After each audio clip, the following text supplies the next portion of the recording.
Okay, now we're on YouTube. And let me start the recording. All right. Give it 3, 2, 1. Recording in progress. Good evening, everyone, and welcome to the Scio Township Planning Commission meeting for May 8th, 2023. And I call the meeting to order. And with that, if you could stand and join us in the pledge. Pledge allegiance to the flag of the United States of America and to the republic for which it stands, one nation, under God, indivisible, with liberty and justice for all. Secretary Chang, roll call, please. Okay. Commissioner Human. Present. Commissioner Hyde. Present. Commissioner Reiser. Present. Commissioner Chang present. Commissioner Culbertson. Present. And we have a quorum. Right. Great. Moving to the adoption of the agenda. Are there any revisions or additions to the agenda? Move to adopt the agenda as proposed. Moved by Commissioner I would Human. support that. Supported by Commissioner Reiser to adopt the agenda as posted. Any further discussion? All those in favor, please say aye. Aye. Any opposed? All right, the agenda is adopted as posted. Communications and correspondence.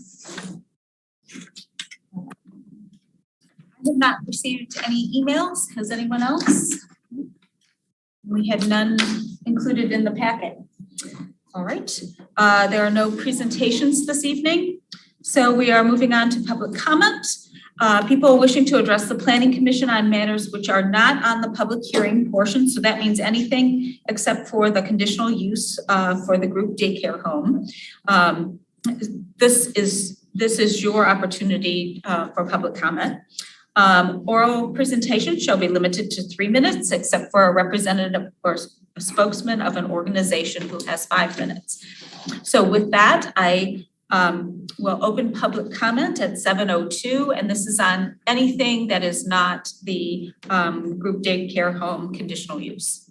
Is there anyone present in the Township Hall who would like to address the Planning Commission? All right, we'll move online. We have one hand up, and that is Kathleen Brandt. Ms. Brandt, you have the floor. Good evening. This is Kathleen Brandt, Scio Township resident. First of all, I would like to compliment the Planning Commission on how well you run your Zoom meetings. It's really nice to have the meetings start early. We can log on. You run your meetings so well, well organized. I really appreciate that. In another committee, I had asked that they record the meetings. I asked the supervisor to do that. This is specifically the DDA, and I have been refused 3 times. They're the only commission that does not record their meetings. Anyway, that's just an aside. I have another request. On April the 10th, on the agenda, there was a discussion for changes to the PUD zoning ordinance, and that was not included in the packet. And Commissioner Hyde had asked that that be added to the packet. There are a number of us that have been actively involved in reviewing that, and it would be nice if we could get a copy of that. It still doesn't appear anywhere that I can find. So if we could get that, I would appreciate it. Thank you so much. Thank you, Kathleen. Anyone else? There are currently no other hands up that I can see. Right. And I'll entertain a motion to close public comment. So moved. Moved by Commissioner Human and supported by Commissioner Hyde. Any further discussion? All those in favor, please say aye. Aye. Any opposed? All right, moving on to scheduled public hearings. Just to kind of go over, because we have some people here who have not attended Planning Commission meetings before. Public hearings. So the chair will declare a public hearing open, And we generally have an agenda for the public hearings. We will hear first from the applicant, and we ask that anyone who is going to talk, there is a sign-in sheet for the public hearing specifically. And so if you could sign in with your name, that just helps us with our minutes. So the applicant will give their presentation, and then we'll hear from our consultants, both if there's any engineering, and also our planning consultant. And planning commissioners can ask questions of fact, either of the applicant or our consultants. And then we open it up first to people who are in the township hall, and then folks that are online. So that's sort of the basic agenda. Then we'll close the public hearing, and I just want to remind people that the planning commission may or may not take formal action on a public hearing item. So it's up to the planning commission to decide whether action will be taken. So with that, I'm going to declare the public hearing for the conditional use to 23006 Morrison, Sarah Morrison, I'll reverse that, group daycare home, and it is 7:06. So I'd like to invite the applicant to come forward and tell us about your project. Want me to sign in here first? Yeah, or you can sign in afterwards, either one.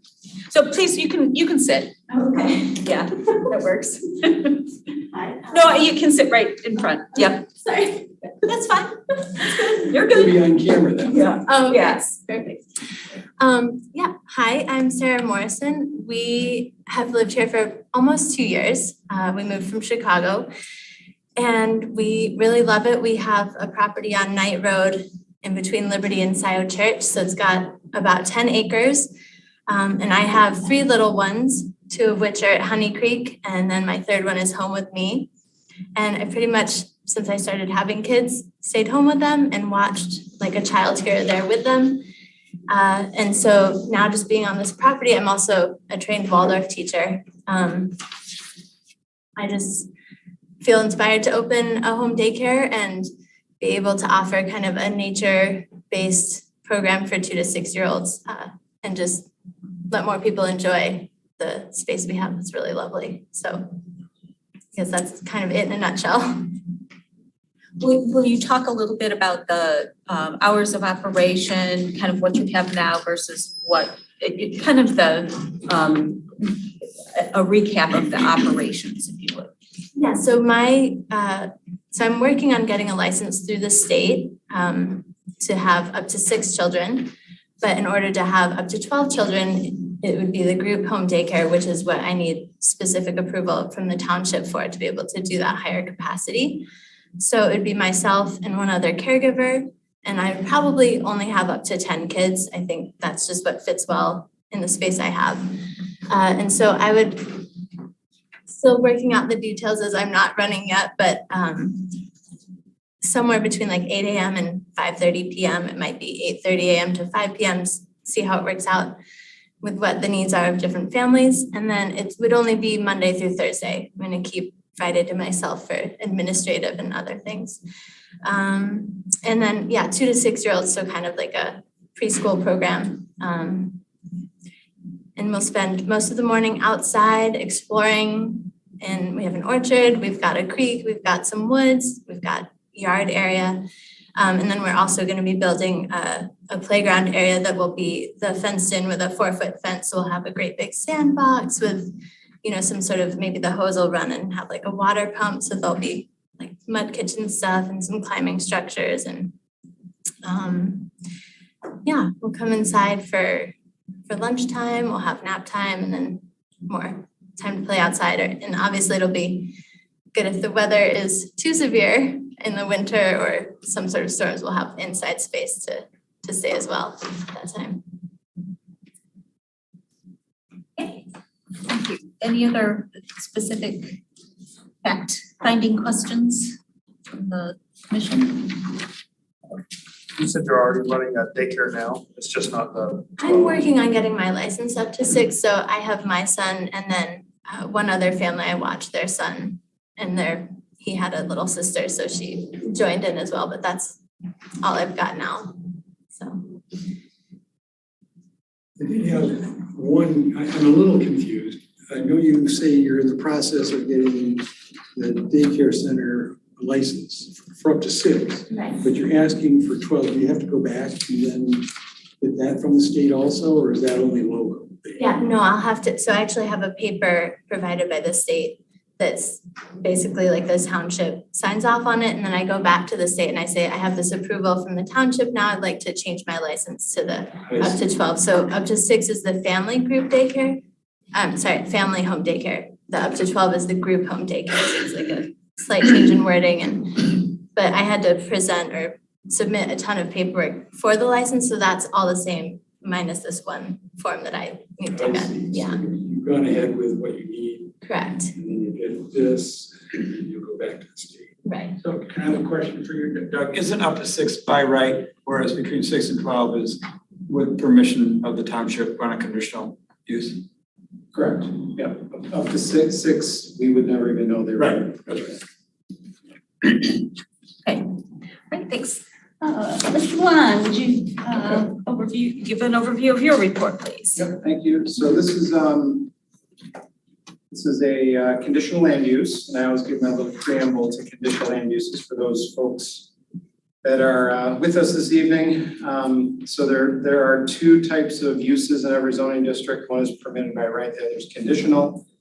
Uses permitted by right in this zoning district, which is the A1 General Agricultural District, are things like single-family homes, as well as agricultural uses, and that sort of thing. So the kinds of things you would just expect in an A1 zone, those are permitted by right, no special approval is required by the township. And then there's a second list of uses, and those are called conditional uses, and those are uses that may be appropriate in certain locations and may not be appropriate in certain locations. Those are considered discretionary uses or discretionary approval on the part of the township. And it's up to the township to review those uses to try to determine if, in fact, there will be a negative impact on the property itself, the township, or the neighbors. So that's really, in essence, what we're doing tonight, is trying to determine if this use as proposed by the applicant can fit in with the residential agricultural nature of this particular property and the adjacent properties. So as was just alluded to, the applicant is requesting what's called a group daycare home. And these are specific definitions that are contained within our zoning ordinance. Family daycare home is a home that can service up to 6 children. And there's no permit required by Scio Township. That's all through the state of Michigan. In fact, Scio Township is not even notified that a family daycare home is being proposed in the township. But as soon as you go above that number 6, if you want a 7th child up to 12, it's called a group daycare home. Again, that's a defined term, both in state law and in the Scio Township zoning ordinance. And when you go above that 6, then the state law does allow the community to have a say into whether the use as proposed is appropriate in the location that is being proposed. So that's what we're doing here tonight. They're proposing up to 12 children at this location. So some of the things we look at,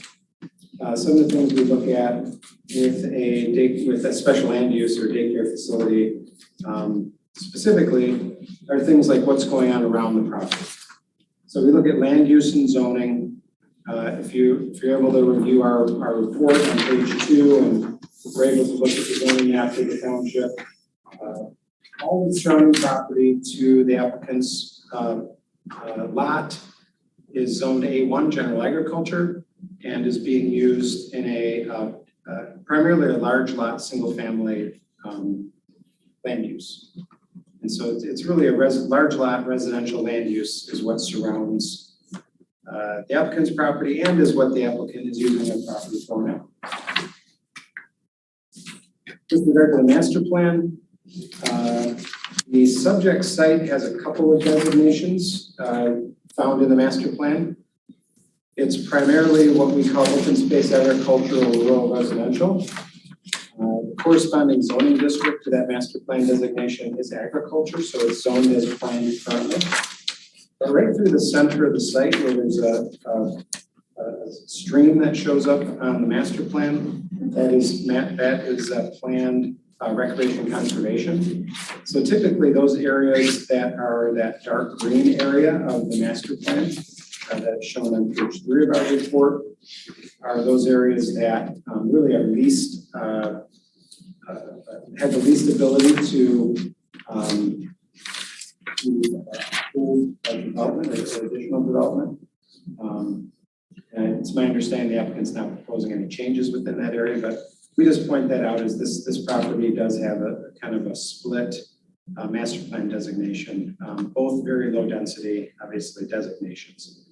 The applicant is not proposing any change to density on the property or any real change in the land use other than adding a group daycare home to the property. With regard to natural resources, the site does contain existing residential structure with the typical improvements that you would expect for a single family home on a piece of property. I think I may or may not have mentioned that applicant's property is 10 acres. The applicant, as I just previously mentioned, should be aware of the floodplain and natural features located on this site. No additional impacts are proposed by the applicant. That was shown in their information provided to us. So this is not a typical, sometimes we see special land use requests where, you know, a developer is proposing to build something and they're required to cut down a swath of trees or fill in a wetland or something like that. None of that is happening, at least none of that has been proposed to Scio Township as happening in association with this use. We always look at essential facilities and services. That typically includes things like water and sewer usage. This site is not within the township's water and sewer service district, so that it will be reliant upon well and septic facilities. The applicant has shown those locations for the well and septic. Although not mentioned specifically in our review, perhaps the applicant can talk about any upgrades to the septic facility that might be required for this proposed use, as opposed to just a standard single family home. When we get to the specific conditional land use standards, there are 6 standards that are contained within the Scio Township zoning ordinance. Those in our report on page 4. Those standards, while they have their own specificity, are all kind of relate around how does this particular use impact the neighbors, or impact the township, impact township services, and will it have a negative impact on those things. From the information provided by the applicant, and particularly as it relates to the size of the property, the applicant doesn't have 10 acres, so it's not as if they're on a 40-foot lot in a subdivision. They seem to have a fair amount of property for this kind of use. We believe that the conditional land use standards either have been met or certainly can be met. At this time, there are no variances are required for what the applicant is proposing. So there will be no trip to the Zoning Board of Appeals. And with regard to specific use standards, there are a number of use standards that are found in section 36-128 subsection C of the zoning ordinance that deals with group daycare homes. We list those standards out on page 5 of our report. And the only issue that we do not believe was fully addressed was the hours of operation and the days of the week of operation. I think Gavin alluded to that a few minutes ago, but perhaps they can expand upon that. And that's kind of the end of our formal review. Our recommendation in this case is that the Planning Commission should review our analysis, ask any questions of the applicant. There are a couple items that still need to be addressed to the satisfaction of the Planning Commission prior to making a recommendation. Those are the provision of the hours of operation, days of operation, and secondly, review of emergency vehicle access by the fire department. And in that regard, I will just kind of keep going here for a moment. The Scio Township Fire Department did provide a memorandum from the fire chief, and that was dated May 3rd, 2023. They indicate an item that will need to be addressed prior to their signing off on this submittal, and that is that the driveway used for fire access on the north side of the property will need to be maintained at a minimum of 10 feet wide with a canopy height of 13 feet 6 inches for clearance of approved fire apparatus. So I think what they're alluding to is that if there are any trees that overhang that driveway, they will have to be cleared up to 13 feet 6 inches. And so his item to be addressed was gravel passing space would need to be, and then there's, in addition to that, there's gravel passing space that would be needed so that emergency vehicles can get past each other. That has to be 40 feet in length to support the size and dimension of Scio Township fire apparatus. And those items will have to be addressed prior to the fire department approval, and that's from Brandon Sears, the assistant chief, and Scio Township fire marshal. So there's a few items that still need to be addressed and or clarified. I think the emergency vehicle access is probably the most important of those items that we've raised. With that, if there's any questions that I could answer, I will certainly try. I did see, this is a question for you, Doug. I did see an improvement to the turnaround that was being proposed next to the house off of the driveway. That has nothing to do, I don't think that has anything to do with what the fire department memo stated. I think that's just for along the driveway? Yes, Okay. I believe that's true. Okay. Commissioner Reiser. With respect to the driveway, it's gotta be 10 foot wide the whole way with 13 and a half feet above it so they can get their rigs through. And then what's the gravel passing space, 40 feet in length? That's not width, what is? That's a place that an emergency vehicle could pull off. Like it's gonna be like a little bump out from what I understand, so that two emergency vehicles could pass each other. That's on the driveway. Yes. And what about parking? Because if there's 12, I mean, I don't know if her and one additional staff member can watch up to 12 kids.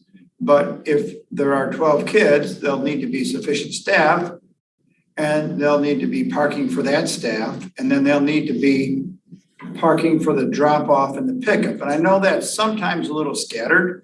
And we'll talk about the hours, what those should be. 10 o'clock is probably kind of late, but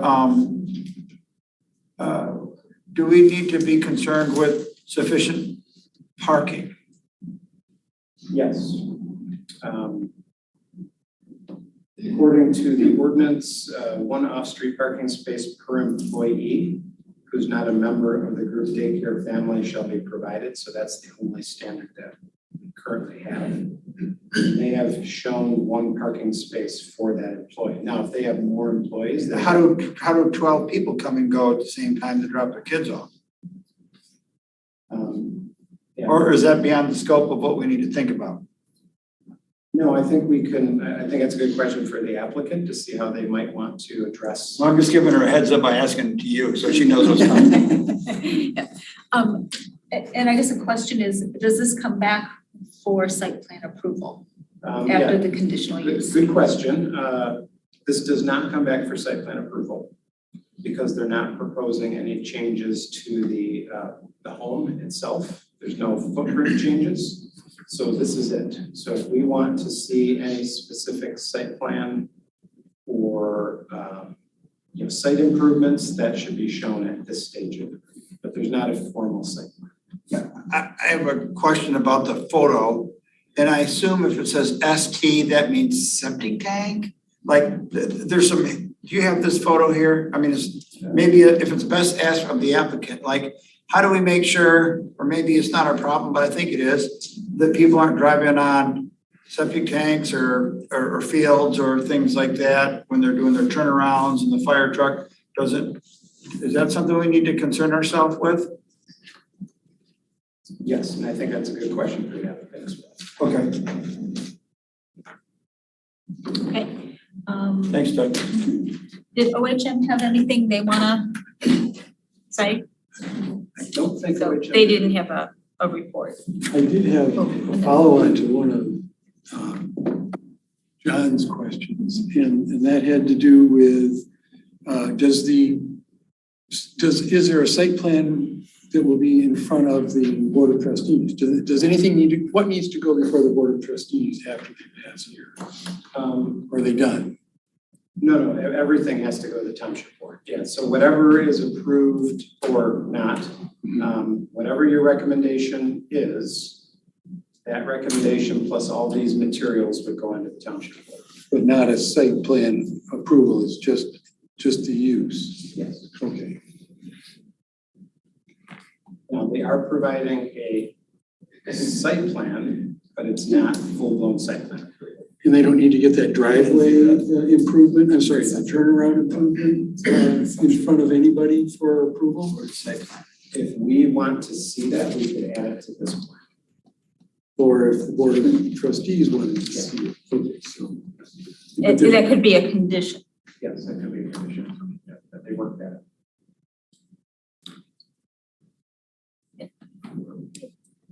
Then we'll move ahead with our public comment. So anyone, we'll do public comment and then. So if anyone here is present, we ask you to come on up and sign in under the public hearing for public comment. And we'll deal with folks here and then we'll go online. And if you just, when you come up, just introduce yourself and.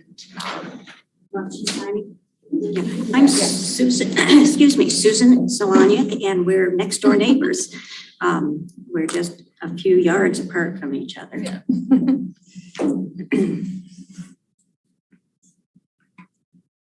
Do this one, okay.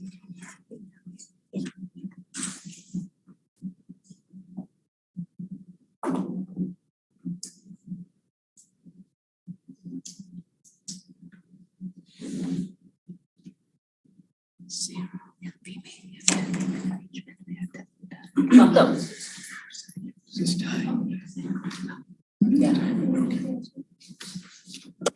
Strongly support Sarah's plans. And you've lived here, what, just a year now, something? Almost 2 years. Yeah. They've been fabulous neighbors. We were really pleased when they and their family moved in. I've seen her interact with children and she does a wonderful job. We have 3- and 5-year-old grandkids who love to come to our house and then mosey over and play with her kids. And neither my husband nor I nor the kids' parents have any qualms at all about having them over there and interacting with her kids. So I just wanted to put in our support as the closest neighbor. You are the closest neighbor. Thank you. Anything else? Yeah. Thank you very much. Next, welcome.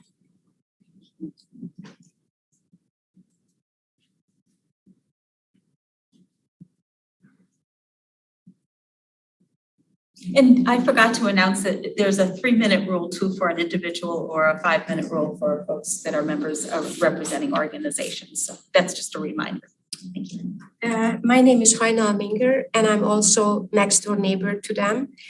Susan and I, we are sharing one driveway, and their driveway is a separate driveway. The two driveways are parallel to each other for the majority of the road.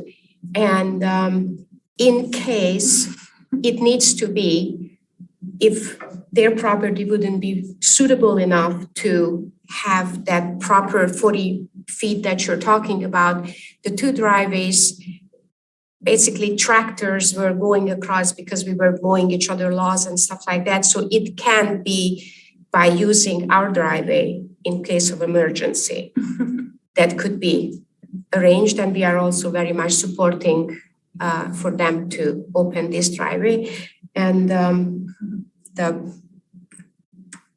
well, you're going to talk about the fact that you have a circle drive, so it's a good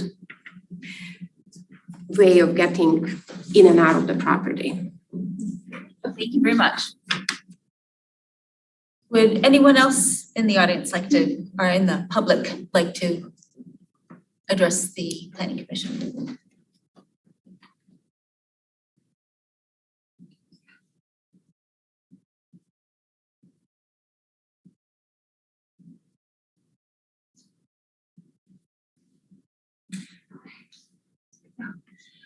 This is incredibly awkward because I have not formally met you. But I live at 4563 Morningstar Way, and I just wanted to initially discuss the confusion that we had over the letter. We received the letter from Scio Township, and shortly after we received advertisement that the daycare was up and running. So many of the neighbors, when we sat down to discuss it, was coming in the summer. So when the neighbors sat down to discuss it, many of us didn't even know if we should come because we didn't know if our opinions mattered, if our concerns mattered, or if this was already something that was completed. So some of the neighbors that are here tonight were a little confused about the process. Once we called the township and understood that you take public comment and that you do take into consideration our thoughts and feelings, we drafted a letter. But then we found out that there's a 3-minute rule. So we shortened that letter, and one of the neighbors will read it in a moment. But I do just want to directly address Sarah, because I have no doubt that you are a loving caregiver. I'm a former daycare teacher myself. I'm a former high school teacher, and I volunteer at my church. And the neighbors that are behind me really try to support and deeply care about neighbors' goals and really try to work with neighbors. And it was just brought up time and time again over text and when discussing this, that no matter what happens, we really want to keep a positive relationship with you and your husband. And if there's ways that we can support you that don't directly affect us, we're willing to do that. And we all agreed that none of us would be here tonight if the location was at the end of Knight Road on Scio with direct access or on Liberty. But the location matters in the middle of Knight Road, and it directly impacts the 12 houses that touch your property. And so I just wanted to tell you that. And I do realize how awkward and uncomfortable this is, considering we've never met before, but I wanted to state that. And with that, we do have a letter that we just wanted to read outlining our concerns about conditional use for a 12-person daycare. Thank you. And I just wanted to let people know you're welcome to, if you have a longer letter, you can email the We have planning one. commission. Yep, we have it to submit. But I just want to make sure that I addressed everything. Yeah, we do. We have a lot of entrepreneurs and small business owners on our road, and we're very understanding of the hard work and dedication it would go to do something like this, and we appreciate your hard work.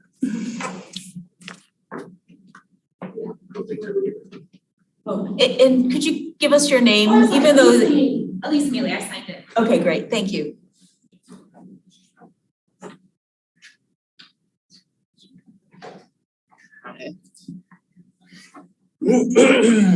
All right, more the awkward stuff. So yeah, overall, so I'm Mike Bailey. We are neighbors. We abut the property. And so we live on Morningstar Way, and our group of neighbors had some discussions when we received the letter about the group daycare home. And so I'm here to present our kind of concerns. So we are concerned, even though it sounds like you're a really good, everybody likes, it sounds like they enjoy coming to your house to play. Okay, so so this is a summary of our letter. Okay, so we are writing to express our concerns about the daycare center. And overall, we disagree with the idea of opening this business along Knight Road next to our property. And our concerns are, first, we are concerned about the impact it will have on property values. Having this drop off of children every day, and it sounds like cutting down trees and all these things might change the nature of the setting.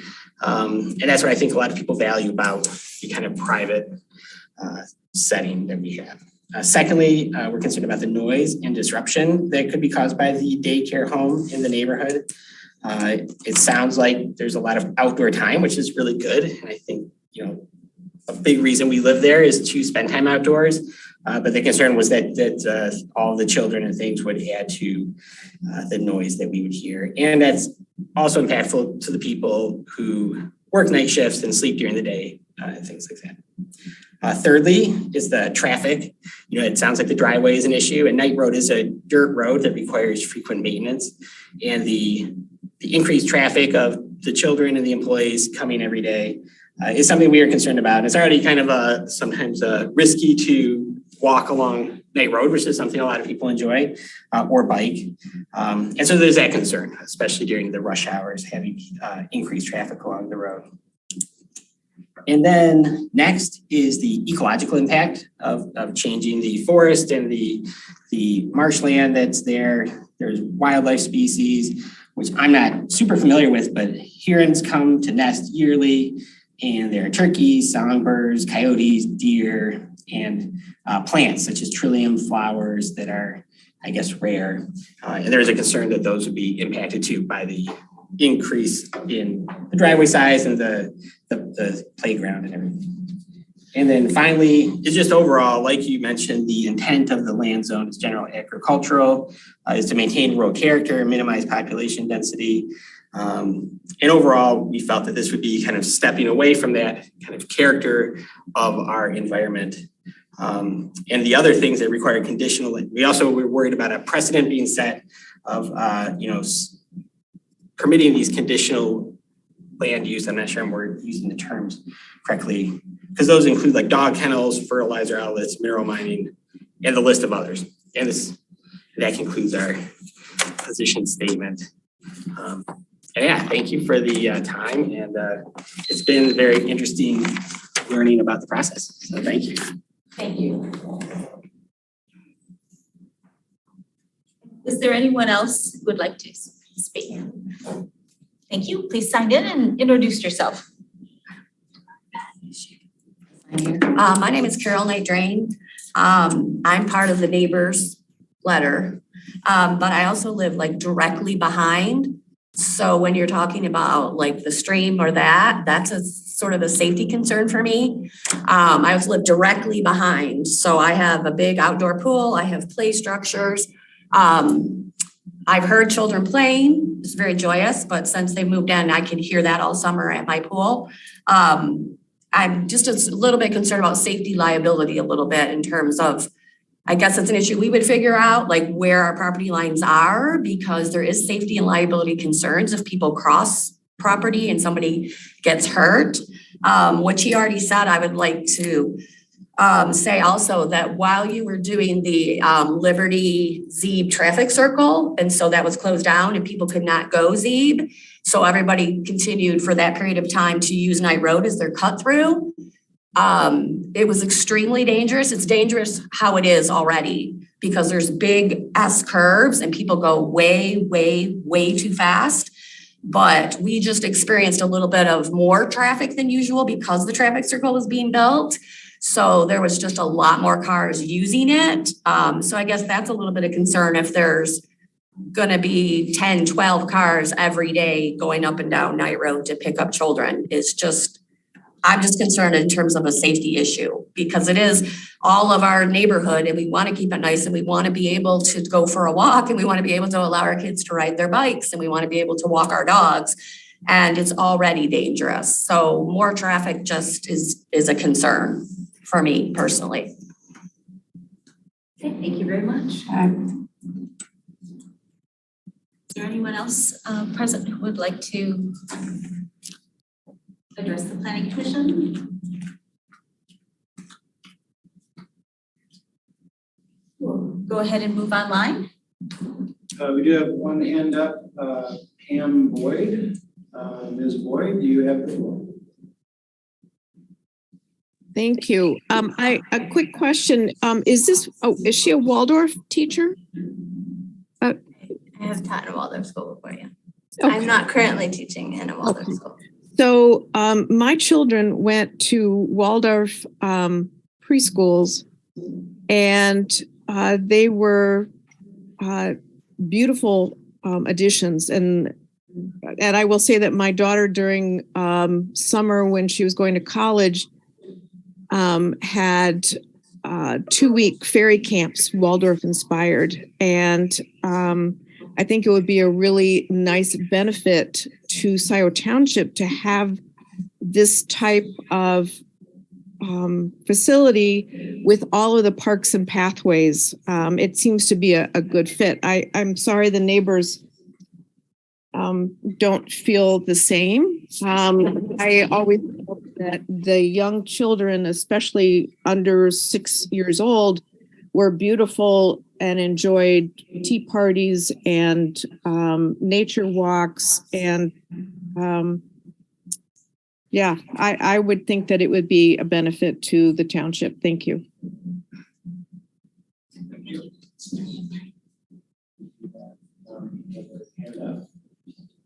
Kathleen Brandt. Brandt, you have. Hello, this is Kathleen Brandt. I heard a comment about cutting trees. This woman has 10 acres of property. I didn't hear anything about cutting any trees. I didn't hear anything about expansion of any facilities. I don't understand why the people on, Morningside Way are alarmed by this. I think this person seems like a reasonable person. The Planning Commission has certainly allowed conditional use that infringes on a lot more people than what this does. I don't see it as an infringement at all. I welcome you to Scio Township, and I commend your direction to educate and take care of kids. And I just don't see how this is such a travesty. So I support this. Thank you very much.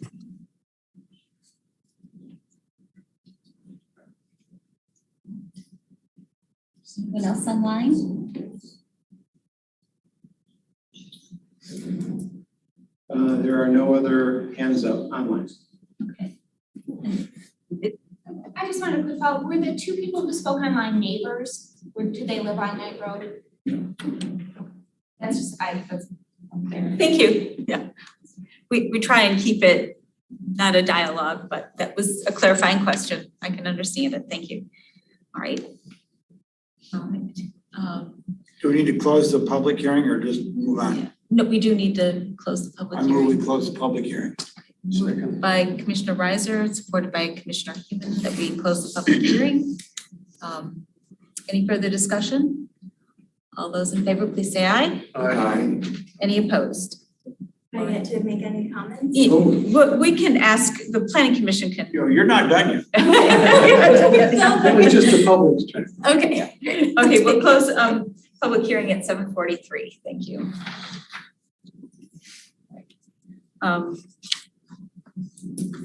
Okay, so we have some additional questions of the applicant.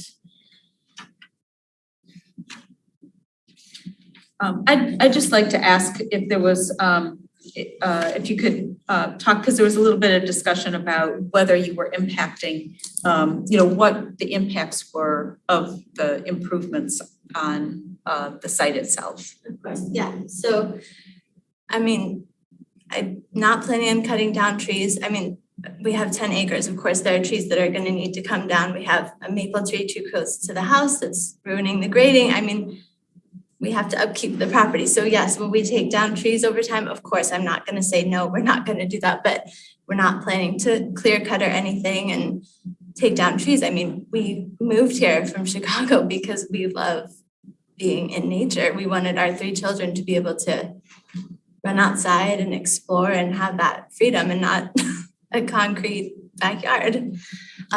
So we're definitely not planning on, I think there was a comment about changing forest or marshland. I mean, we're not planning, we know exactly where the floodplain is. We love that it's there. We have like a part in the back that's 2.5 acres that's wooded, but the front portion is like an even bigger, just natural woods that is floodplain and woods and brambles, and we're not changing that in any way. I guess that in terms of the site plan changes is really just the driveway. And that actually came from a requirement from the township because of the emergency vehicle access. So the fire marshal has actually been out. And so as Heinel was describing, so when you go down Knight Road from Liberty towards Scio Church, their driveway is kind of over here. It does like a curve.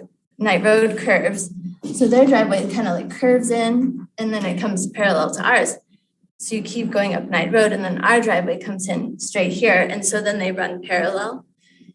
So there's I think there's cedar trees right there partway in the driveway. And so the fire marshal had told us, yeah, those are kind of, they kind of block the view. So you can't, it's a long skinny property. So I think I meant to explain, like, that's why there's the gravel pullout, because it's a long skinny driveway and property. So if people needed to pass, it's really not wide enough to pass. And so that's why they had said, you need to have the gravel pullout.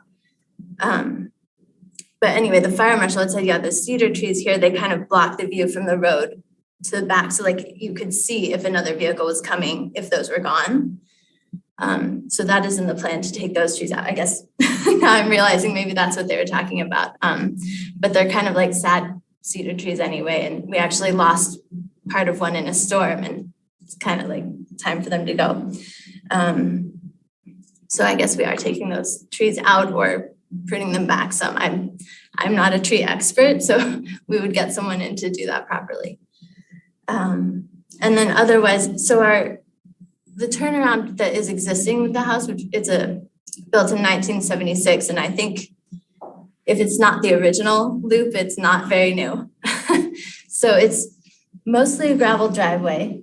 And then when you get up towards the house, it has kind of a teardrop shape and a part that goes up to the garage, and that's all asphalt. But the teardrop is only 8 feet wide, so it really needs to be, I think the minimum is 10 or 12 feet. And so what we're proposing is, and also it only has one entrance and exit since it's the teardrop. So we're proposing more of a U shape so that you would come in on one side and also you would have an exit out here, so you wouldn't be having a log jam there of people coming and going. So that is, the plan is to take that up and relay it, because there's also I'm not exactly, I think it's an ash or an elm tree that's right in the middle of the teardrop, and its roots have kind of, the asphalt's breaking up and the roots are under there destroying it. So we're gonna have to take that tree out because we're not gonna pay to redo an entire driveway just to have the roots continue to break up the driveway. I don't know if that makes any sense or helps, but we have on the drawing, a proposal where the fire truck would have room to turn in and be able to leave. May I ask a question? Sure.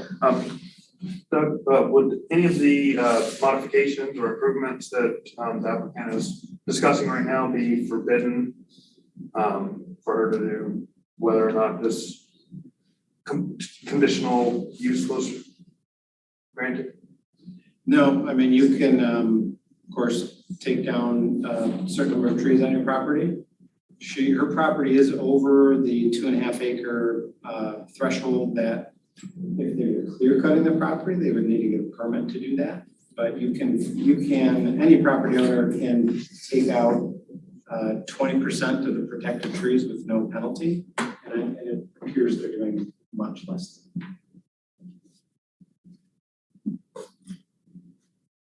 Commissioner Hyde. My question has to do with what the fire marshal has said about your turnaround. And that's, I think that you probably designed it based off of what input you got from them, what they require. Is that correct? And in terms of passing along your main driveway, that was for bringing in a water truck or something while another vehicle had to come out at the same time, so you'd have to have a pull-off? Is that what you're describing? Yeah, well, my understanding was that like, if maybe a parent was leaving and the fire truck was coming or something, or if like one parent was leaving and another was coming, maybe it's for two emergency vehicles, that wasn't my understanding. I thought it was more like. So it wasn't a fire requirement, it was just a passing requirement? That was my understanding. But it was included as a fire, that's why they wanted 40 feet. Yeah, that's why I Because I thought, think if the fire truck were coming, it would Fire make sure. apparatus. yeah, I was thinking there was. So my question about that was, did the fire marshal address that to you? And is that part of your plan? Because I didn't see the passing lane in your drawing. It is represented as a 30-foot pullout in the large plan PDF. Okay, not in the detail. Yeah, I'm looking at page 9 of the large plan PDF and it shows it there by the approximate locations of the trees. 30-foot, I see it now, the gravel passing space. This is part of your plan to put it in. To put in a gravel passing way, yes. Okay, good. I think I missed the 40-foot because I had a preliminary meeting in which the fire marshal was there, and then it was, okay, go back to the architect and have him draw something up. So I may have missed that it needed to be the 40 feet. That's something we can change. So is there sorry, Go ahead, Commissioner Reiser. is there a bridge? There's a creek, right? There is. And is there a bridge that goes over that creek? I mean, I call it a bridge with the kids, but it's really their concrete aqueducts. So it's like a concrete tunnel and there's grass. Well, yeah, there's some kind of dirt grass over it. So your driveway's gonna have to be The driveway improved? has one. Well, the driveway has two big concrete aqueducts over here. So the creek goes under our driveway and under the neighbor's driveway and continues over that way. But then over this way, we call it the barn path. It was already existing on the property where there's like a big grassy front yard. And then there's a path that goes up to the barn that's been mowed. It's quite wide. So there's an aqueduct there as well. So how much is gonna have to be done to the driveway to accommodate fire trucks and traffic? So I think our driveway, like the full length of the driveway is 8 or 10 feet. I need to check which one. It might only be 8 feet. So then I would need to add a foot on either side. But it might be 10 feet. I'm not sure the width of the entire length because it's a very long driveway. And Doug, is that something that will be caught? I mean, they're gonna have to do that before they get approval, or who monitors that? The fire department or you or the building? I wasn't sure how that worked, where it's like, do I do this work before I get the approval or do I get the approval and then do the work? I didn't know either. You could do either. The planning commission, you guys could postpone action on this until they come back with a satisfactory cross-section of a driveway. Is that something that like an engineering firm has to do, or can they just like have some limestone delivered and put it down? I mean, They have an architect that sealed this plan. Okay. Dave Esau, and our zoning ordinance allows architects to submit plans. And Dave Esau's been around Scio for many, many years. Yeah, they would have to, I would guess, since they've already gone this far with the drawings, with Mr. Esau and Cornerstone Design as the company, that if they provided a cross-section that met the fire chief's, assistant fire chief's acceptance, that would work.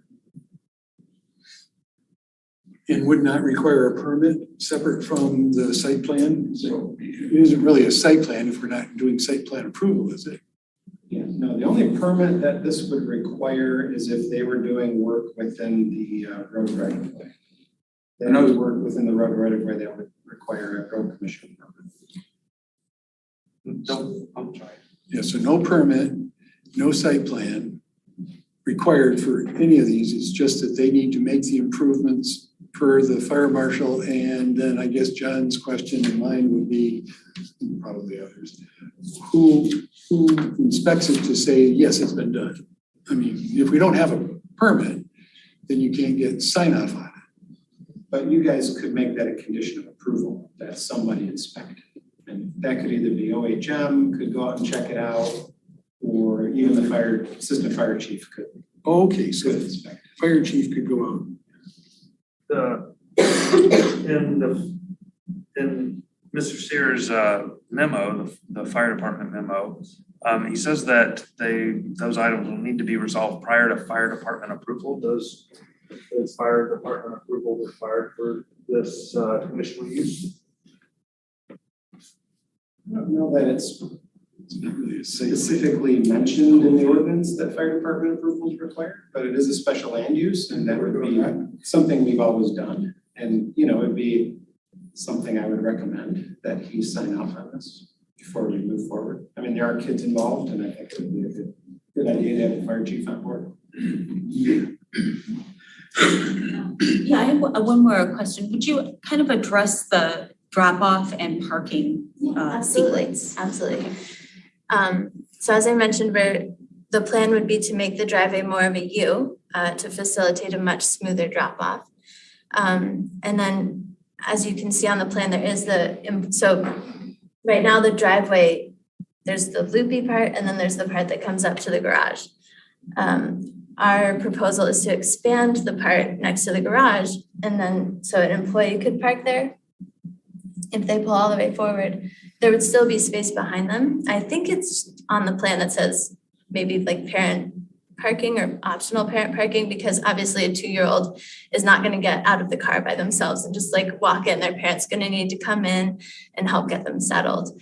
And so for those younger children, their parent can park over on that extended part that is not there yet, and then walk them into the front door and help them get settled and spend, 5-10 minutes to help them get ready before they leave. And then the older children, their parents would be able to go in the loop, which is right by the front door. So they would, even if the parent could park the car, even get out if they know, like, I have a 4 or 5-year-old and it's just a quick, like, open the door, hug and a kiss goodbye, and they're back out in the car and they're off they go. I mean, I think, my children go to Honey Creek and it's a huge property, obviously, and like loop, but, there's a whole, like a line under the pavilion. I mean, kind of no matter how you do it, there's always some waiting with pickup and drop off if it's happening at the same time. It's kind of unavoidable. I think with a smaller group like this, like I said, only up to 10 children, and some of those could be siblings. So that could take it down even to, 5-8 families. It might not be 10 families.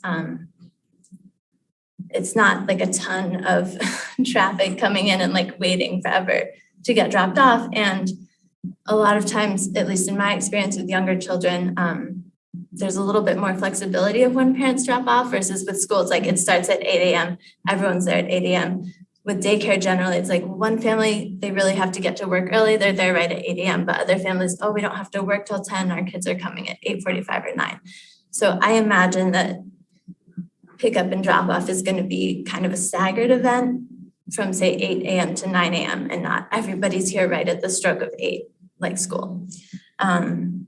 So I think having the loop where it's a pretty big loop, so even if someone had parked, ran in for 5 minutes, there'd be plenty of room for other cars to wait patiently and then pull up as soon as that car left. Or if they needed more time, there would be room to pull up over on the side and walk in. My parents actually live up the street from me on Knight Road, so they're at 1835, we're at 1639. So I mean, that's a huge part of our life is to walk or ride our bikes up to my parents' house. We love walking and riding on Knight Road. I mean, that's why the neighborhood is so amazing, is that I do think it is a pretty low traffic dirt road. And it's wonderful to be able to walk on it and hear like frogs or crickets or, different insects and birds flying and hearing them, or watch the sunset. So, I mean, I'm not intending to ruin Knight Road in terms of traffic. I think between 8 and 9 and between 4 and 5, potentially there might be a few more cars, but I think, I mean, I don't know the total number of houses on Knight Road and all the little side streets, but I imagine there's significantly more than 10 houses. So there's already all those neighbors coming and going on Knight Road. I think this is a very small additional percentage of potential traffic that would be coming and going. It's only Monday through Thursday and those right in the morning and in the evening. So I don't see it being a huge Thank you. Did you have another question? Yes. Are there standards for how many staff you need if you're gonna have 12 kids? Yeah. So technically, I could have up to 6 children by myself, as young as like 3 months Are there old. standards for how many staff you need for up to 12 kids? Right, so 2. For the age group of 2 to 6, it's 2 caregivers to. Because what I'm getting at is when there are 12 kids, and there could be 12 kids, and I know you're saying 10, but we have to plan as if there are gonna be 12 kids there. Is there going to be sufficient parking for you and your staff and the fire trucks to turn around and the drop off? I'm just only asking about infrastructure and whether we plan for it right now and whether these plans are going to be sufficient for up to 12 and, you know, are the plans where they need to be, Doug? I know they're sealed, but do they need to be where with respect to what the fire department's input? No, they have to increase the length of the turnoff based on what they submitted. And now, from what I hear from the applicant, they're doing something a little different with the loop that's not reflected on this. So I'm not opposed to this. The U isn't on that drawing? I thought there's an extra. There's an existing loop and they're changing it. Right, because the teardrop, I think in one of our meetings, we had talked about how. I guess what am I getting at? She can get up to 6 automatically. She can get up to 6. Once the state of Michigan says she can get up to 6, and she can start doing that right away once the state says she can. Like, is this something that we need to table for updated plans? Is that something you'd recommend, or should we make the call tonight?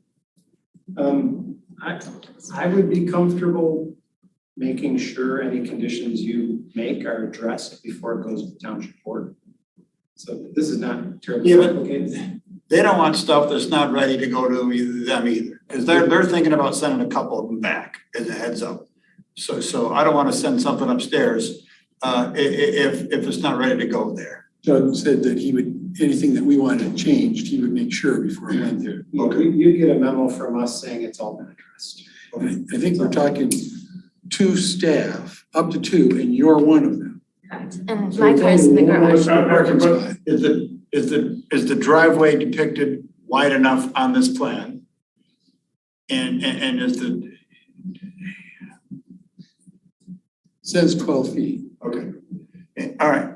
And it does say the turnoff is only 30 foot long, and that's what Doug is saying. I don't want to be a fly in the ointment either. I just want to make sure That would have to be 40 foot. Yeah. I'm just thinking that this is sort of what I'm thinking is it's in process. I hear there are a couple neighbors that you probably haven't, it doesn't sound like you've talked to them.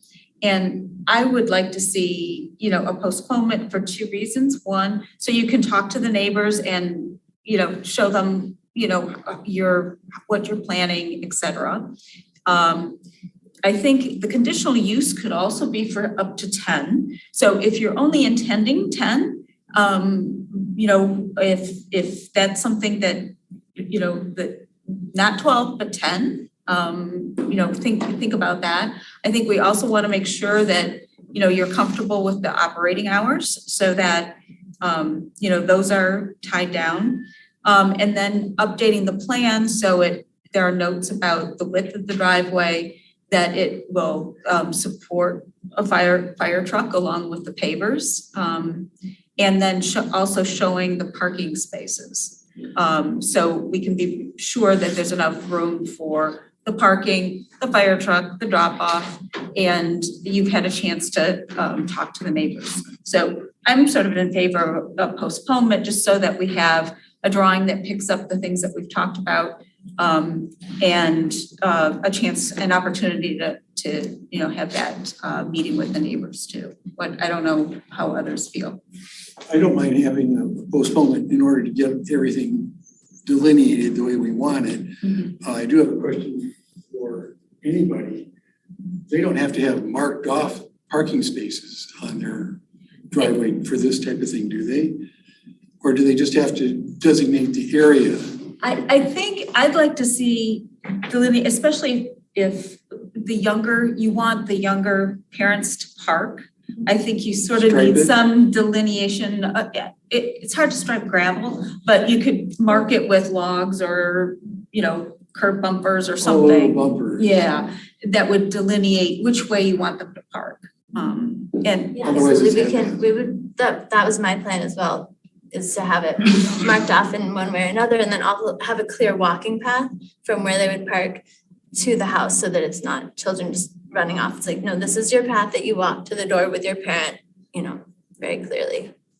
I think, it just, because it's the circulation, it's the traffic, and it's, obviously the number of people. So I think, if your intent is just 10, then, 10, and then the operating hours and a chance to talk to neighbors. I mean, that's kind of what I'm feeling. And then a submittal of the drawing that picks up the things for the fire department. The fire department has a chance to review it, sign off on it, and and if you are going to be removing the tree, in the drop-off drive, you've noticed one tree that you're removing, but if there are some trees in the course of the work, it would be good to illustrate those just for, the communication.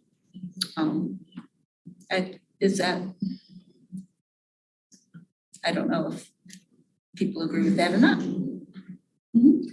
I could see getting the improvements that we've talked about, which I think is making sure that the fire department's memo is covered by the drawing properly, showing where the parking would be in the way that you intend to delineate them with bump stops and then the path, if you want to have a walking path, that would be a good thing to show too.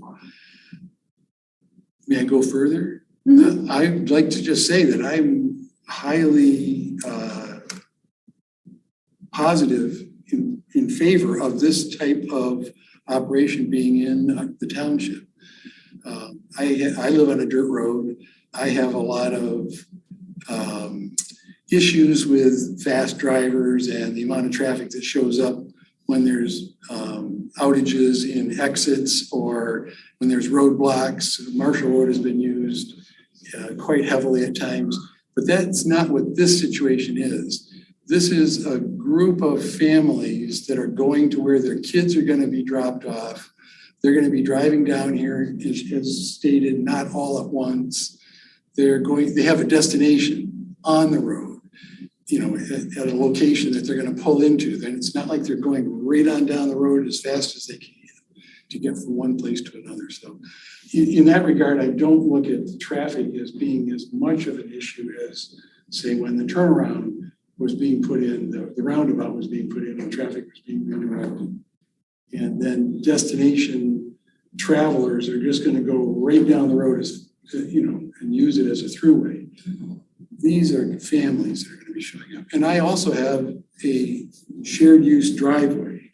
And I'll say that there are times when you have passing and you may not have kept up on the width of the driveway as much as it started off because grass is encroached, but you can still get by if you're cooperative. But we do have some pullouts, and we do have a long driveway like this is. So you do need to have a pullout, especially if there's an emergency vehicle trying to come and go.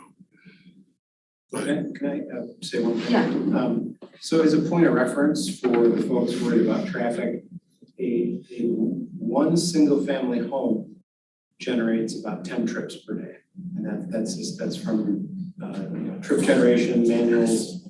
So what we're talking about with this use is equivalent to a single home, maybe a little over, but if there's only 10 kids, then we're probably talking similar to a home. And then if you also think about the applicant's lot, it's 10 acres, so there's a possibility that 10 acres could get split into at least 3 lots, maybe 4. by 3. And if each one of those had a home, now you're talking 20 additional trips. So I think the traffic being proposed is modest, so I would agree with Commissioner Hyde on that point. Any other commissioners want to make comments? Chris? Yeah, I'll just make a couple of comments, I think, more than anything else.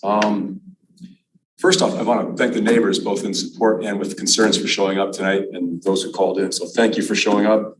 Thanks for hearing what you have to say. I've written down, I think, what I heard was a lot of the concerns. One being, I think they were concerned about the impact of property values. I'm not an assessor. I don't know what it will do to your property values. I can only say that I've heard this argument before in the city of Ann Arbor, and typically it does not depreciate property values, but I don't want to go out on a limb because this is the township. Noise and disruption with the kids, well, it is. The petitioner has stated that, yes, she has 3 kids. You've probably heard the noise already. She's allowed to have up to 6.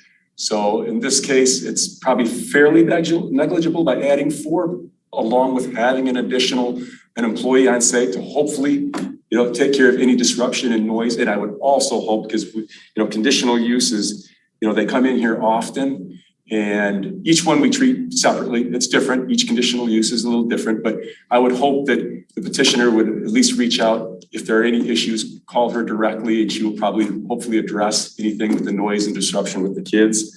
We already discussed the traffic with the employees and the children, so I won't go through that. Ecological impact, again, it sounds like no trees unless something happens that they do need to be pruned or taken down. So and then I think it was also mentioned that minimize population density. Again, maybe what Mr. Lewan had said, it could be split, but this is a 10-acre site. I think it's got a lot of screening, or you're about as far away as you can get, I think, with a site that big to contain the children. So if it does come back and we do go for a postponement or a tabling, I am generally in favor of this development. I think we can address any issues that come up. So that's just where I stand with it. Thank you. Yeah, and the other thing I want to add is, Washoe County and, the entire state, there's a huge need for childcare and qualified childcare, and settings like this are wonderful for children's growth and education. So I think it's really something that is needed, and I support it. I just want to give it a little bit more time to get the details on the drawing and the opportunity to talk with some of your neighbors. There was a neighbor who brought up about having a pool, and I forgot to question this. Do you have a fence around any part of your yard? So Or any of the neighbors' yards adjoining? there is a barbed wire fence on some parts that is in various states of working or not working. Some parts are just low to the ground, you can step over, some are maybe 3 feet. And I forgot to mention this, but we actually went out after we moved in and really tried to make clear, like, where are the boundaries? Because I know actually a neighbor who's not here, Andy Roscoe, he's like, if the 10 acres Knight Road is here and there's this behind us, and then I think the neighbor with the pool is over here on this side. But Andy Roscoe, he has like 70 acres behind us and he hunts. And I had kind of run into him at one point. So we very intentionally went out and have tied some green tape around the very back of our property there and on the side, so we know where that is. I mean, he also was very kind and said, "You're welcome to be here, but please let me know because I do hunt." But like for our own children, they know, like, if you go in the woods, like, this is very clear, like, you don't go past that. And I would always be with the children. We would never have the daycare children out on any part of the property unattended. So I would very much keep them within our space. But I mean, could they get to a pool? Maybe. I've never seen the pool from my property, so I'm not worried about if it's like a drowning risk or something. I don't think that would be possible. So I would say, sorry, one other thing I thought of in the talking, I was thinking about the septic tanks.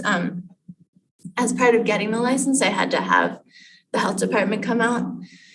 So they inspected the septic tanks, they did a water test, and the septic tanks are kind of over here in the yard and the driveway is like over here. So no one's gonna be in the fields over here. So there's not gonna be any cars driving on that. And we actually just had them pumped or, cleaned out to make sure that was all in working order, so. What are the hours, what are the days? Did you say Monday through Thursday? Correct. Not Friday, why Friday? Because I want to have time for myself, maybe, administrative work, I'm basically one person, I'm gonna need to invoice parents, pay my employee, I also wanna prep, like my curriculum that I'll do with the So you children. only want Monday through Thursday? Correct. And what hours is The drop off most- and pick 'em? The biggest it would be is 8 a.m. to 5:30 p.m. That would be never bigger than that. My Parents are goal never would late be picking their kids up? 8:30 a.m. to 5 p.m. There would be a fee for that, but sure, there potentially someone could be late. It's not like I'm gonna say, sorry, kid, just walk home. Of course, I will keep any child until their parent comes. And that should be written on the plan too, just so there's, I made new copies. May I? Yes, please. I've got young children. My daughter actually went to one of these outdoor programs and I think it was fantastic for her. Made her very confident, very outgoing. Maybe she just grew into that, but that was one of the things that the director of that program was emphasizing this outdoor program could do for the kids. And I really saw my daughter grow while she was in attendance there. I think it's a shame that we're not approving it tonight. I understand the concerns. I don't think they're all that big of a deal, and I think that we do desperately need this kind of stuff here in Washtenaw County. I just want to make sure that the applicant is fully aware of everything that this commission wants to see the next time. I'm not entirely clear, but I just want to make sure the applicant understands exactly what this body wants to see the next time it comes back, so that we Well, can move you could forward move with to this. pass it tonight if you want to, Jeff, or Jan could move to table it for certain things. So we haven't decided this yet. Tonight is my takeaway, is where we are at this juncture. I understand. Yeah, so what, I can't make a motion, but And if we did approve it tonight with conditions, Doug has said that he would make sure that they could be followed up on before it went to the Board of Trustees. So I don't have a concern either way. But I am. What do you say on it, Chris? I think I got a clear picture for you. I was prepared to approve tonight. I'd be more comfortable if we do put the conditions in the motion that are pretty straightforward before it goes on to the Board of Trustees. I would lean in that direction. I did have one last question. yeah, I heard the applicant say something just now that I had meant to bring up, and that, well, in a different context. Does the health department, is it required for this type of application, not to us, but necessarily, but to Laura, to the state, that they get health department approval of their septic? So in this case specifically, they do have to do septic and well testing. I like that. I didn't know that always happened. So that's a good thing. if you look up their specific rules from Lara for childcare homes. Okay, so. We could help anybody who wanted to make a motion one way or the other. One way or the We other. need to delineate it for why we were putting it on hold, or we would need to delineate for what we wanted to see for approval. So we get. Because I sort of see that there's probably a consensus for approving it with those specific conditions. I think I see Okay. that I would too. be for that. So what were the specific conditions? All right, so they are Fire department that they require Yeah, that they must be reflected on the plan. And delineation of the parking and the walkway access to the house.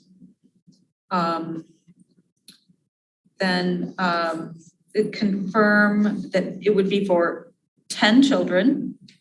And the hours would be from 8 to, I would say, we would say 6, just for late pickup. And I'm going to question why we would need to limit it to 10. Because my understanding is you have to have so much square footage in the house for the number of people, and I This would not understand be- the statement is that it can accommodate 10 or can it I accommodate can 12? have up to 12, that's just my personal choice to limit it to 10. So, I hadn't seen that there was any requirement limiting. It was just a statement that right, what the plan was, but there's no reason to. other than, it makes a difference a little bit with traffic. We could also give her 24 hours, but she's not asking for that either. I mean, she's only asking for 10? 10 kids, she's only asking for 8 to 6. There is some opposition to this by neighbors. I want to try to accommodate her, the applicant, as well as neighbors by not bringing on more than what the applicant wants on that parcel. In point of procedure, are we allowed to negotiate for special use restrictions? Conditional use, Okay. yes, yeah. Good. Yeah. So, I would be in favor of the 10. Is And that then, acceptable? and then the Monday through Thursday. And I wouldn't mind having this, I mean, I get that the petitioner is open to Monday through Thursday, but wouldn't they have to come back in if you decided that you were gonna have a Friday? Now you gotta come back in, so why not give the flexibility? I'm okay with Monday through Friday, quite honestly. And if you don't open on Friday, or you don't open on Monday, but at least we know it's there. I mean, I would throw it out there that I think Friday's Rather than have fine. to see it again. Exactly, because you're gonna come back in and Okay. have to amend That's it. a wonderful Okay, idea. so Monday through Friday, okay, I'm thanks, fine with Chris. Okay, 8 to 6, 10 10 children. children. maximum. What is it though, sorry, I'm not clear on what, I understand that there needs to be a delineation of parking and walking access to the house. In the site plans, is that before it goes to the board? Yes. Is that what we're saying? Yes, Is it gonna be like the applicant shall submit updated plans depicting the driveway, changes to the driveway, parking and pathway, and recommendations of fire department, something like that? exactly. And then one other, Jan, is that, or you mentioned that they show the trees that. They we're going- intend to remove. Right, there's some shown already, and just Tree removal? since it sounds like there's only a couple, but whatever. It actually isn't required that they do that. Yeah, they could remove the trees without us. Yeah, I mean, I was gonna say, we had quite some damage over the recent snow and ice storms. There's a tree that has to come out due to that regardless of this, so So forget that one. I'm happy to show it. I just was saying it has to happen. Getting,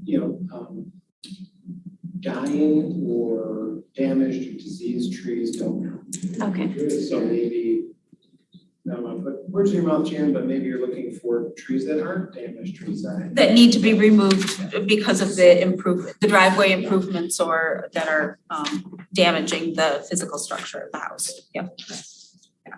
So updated plans depicting parking, walkways, live tree removal, and fire department improvements. And just so I'm clear, the fire department improvements are that the bump out is 40 feet long and that the whole length of the driveway is 10 feet wide. And the cedar Shown trees. 12 on your No, that plan. was just the. That's just Okay. the loop The bump part. out. We didn't do any talk of the length of the driveway is very long, that width. Okay. I hadn't, I need to revisit I that. see. Yeah. Just right here. And I think the other issue is there are some, it needs to be able to support a fire truck. in the traffic intended. So just the cross section of the road and the pavers need to be vehicle. Otherwise they go into disrepair and it causes issues. Will the architect know what that means, a cross section? Okay, because I don't know what that means, but the fire marshal has driven out, he's driven on our driveway and his major concern was the trees and the width of the turnaround, so. Yeah, I didn't see him write up the physical structure of the driveway. Yeah, but they're gonna be doing it in pavers. And if you don't put a good enough base under the pavers, they're not So for the new. suitable For for the turnaround, for the turnaround, Sure, yeah. okay, Yeah. cross section. Yeah, because you need a vehicle supporting base for the pavers. Yep. Okay. Do you wanna? Sure. All right. I think this one, prior to being presented to the Board of Trustees, how do you want that worded? We can just do it with the following conditions and that the plan shall be updated is part of the condition. Yeah, Doug's not gonna take it to the board without it being ready to go to the board. Okay, All right, great. I'll give it a shot. right. All right. This is for conditional land use number CU's 23006, Sarah Morrison Group Daycare Home. Based upon the information received from the applicant and reflected in the minutes of this meeting, the Planning Commission finds the site plan and related information received by the township meets the required standards and findings for conditional land use and recommends approval. Specifically, it is found that the following required standards and findings found in section 36-224 of the zoning ordinance have been demonstrated by the applicant. They will be harmonious and in accordance with the objectives and regulations of this ordinance. They will be compatible with the natural environment and existing and future land uses in the vicinity. That the proposed use will be served adequately by essential public facilities and services such as highways, streets, police and fire protection, drainage ways, refuse disposal, or that the persons or agencies responsible for the establishment of the proposed use shall be able to provide adequately any such service. That the proposed use will not be detrimental, hazardous, or disturbing to the existing or future neighboring uses, persons, property, or the public welfare. That the proposed use will not create additional requirements at public cost for public facilities and services that will be detrimental to the economic welfare of the community. They will be compatible with the township's adopted master plan. Further, the Planning Commission recommends the following conditions be placed on the subject conditional land use. Those are updated plans depicting parking, walkways, live tree removal, and the requested fire department improvements. A maximum of 10 children enrolled in the daycare at a time. The operating hours will be Monday through Friday, 8 a.m. to 6 p.m.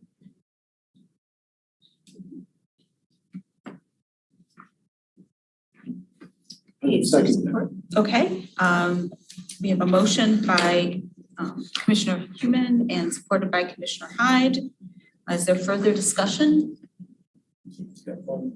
Yes, one more. Were we gonna do that the road be demonstrated that So it was built, that it could support emergency vehicles? That the turnaround, The driveway? Yeah, the whole drive. And the driveway turnaround and with the driveway be demonstrated to support emergency vehicles? so your architect would have to do that.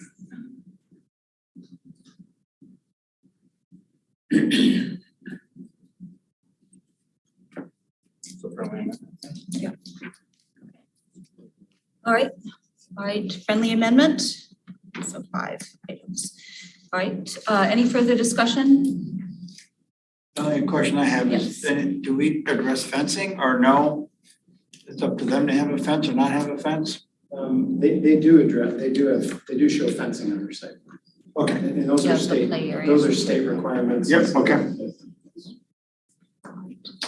And, all right, so, no further discussion, roll call vote, please. Okay, Commissioner Reiser, Yes. Commissioner Chang, yes. Commissioner Human, Yes. Commissioner Hyde, Yes. and Commissioner Culbertson. Yes. It's carried. Okay, and I do encourage you to have a meeting with the neighbors and just walk through your plans. Okay, great, thank you very much.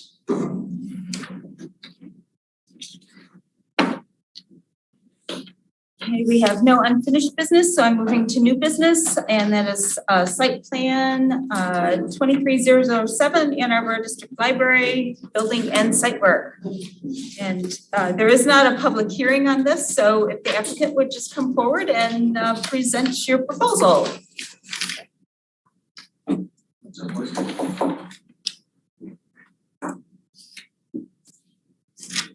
Good evening.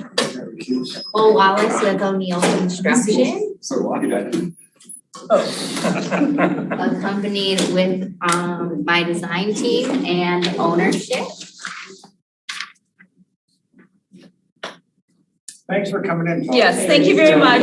And, yeah, and Discussion. yeah, and be sure when you have, I think our main question is there a point to submit this? yeah, why don't you give it to, you can email it What would the point be at this point? Oh. At this point. as record. Because this has to go to the board, it becomes part of the public record, the entire board of trustees will have that information.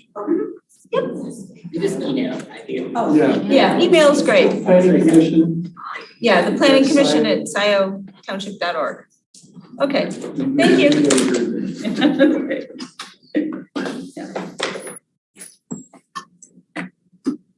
Yeah, because they probably, we didn't remind them of the process that it goes through the board. We talked about that, but it wasn't. Okay, raise your hand if you have an public library card, just so we disclose. We're recusing ourselves because we have library cards. Not Ann Arbor Public Library. Yeah. Oh, yeah, that's there. You don't, I okay. have Dexter. Oh, good. Because of my Let's give you one vote. So, I don't think that.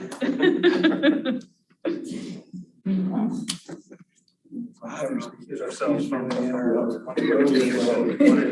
Yeah, right. All right. Focus. All right, focus. All right, here we go.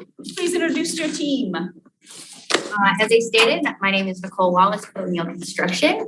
I am accompanied by my design team. To my right here, I'll have Van introduce himself along with Julian to my left. Van. I'm Van Hunsberger from Van Architects. I'm the architect of the project. And to my left. I'm Julian Wargo, designer at Wozniak and Associates, project civil engineer. Thank you for hearing from us this evening. In advance, we have had our staff meeting, which a few of the comments have already been addressed, and we have supplemental documents that we're able to present today to address all of those comments.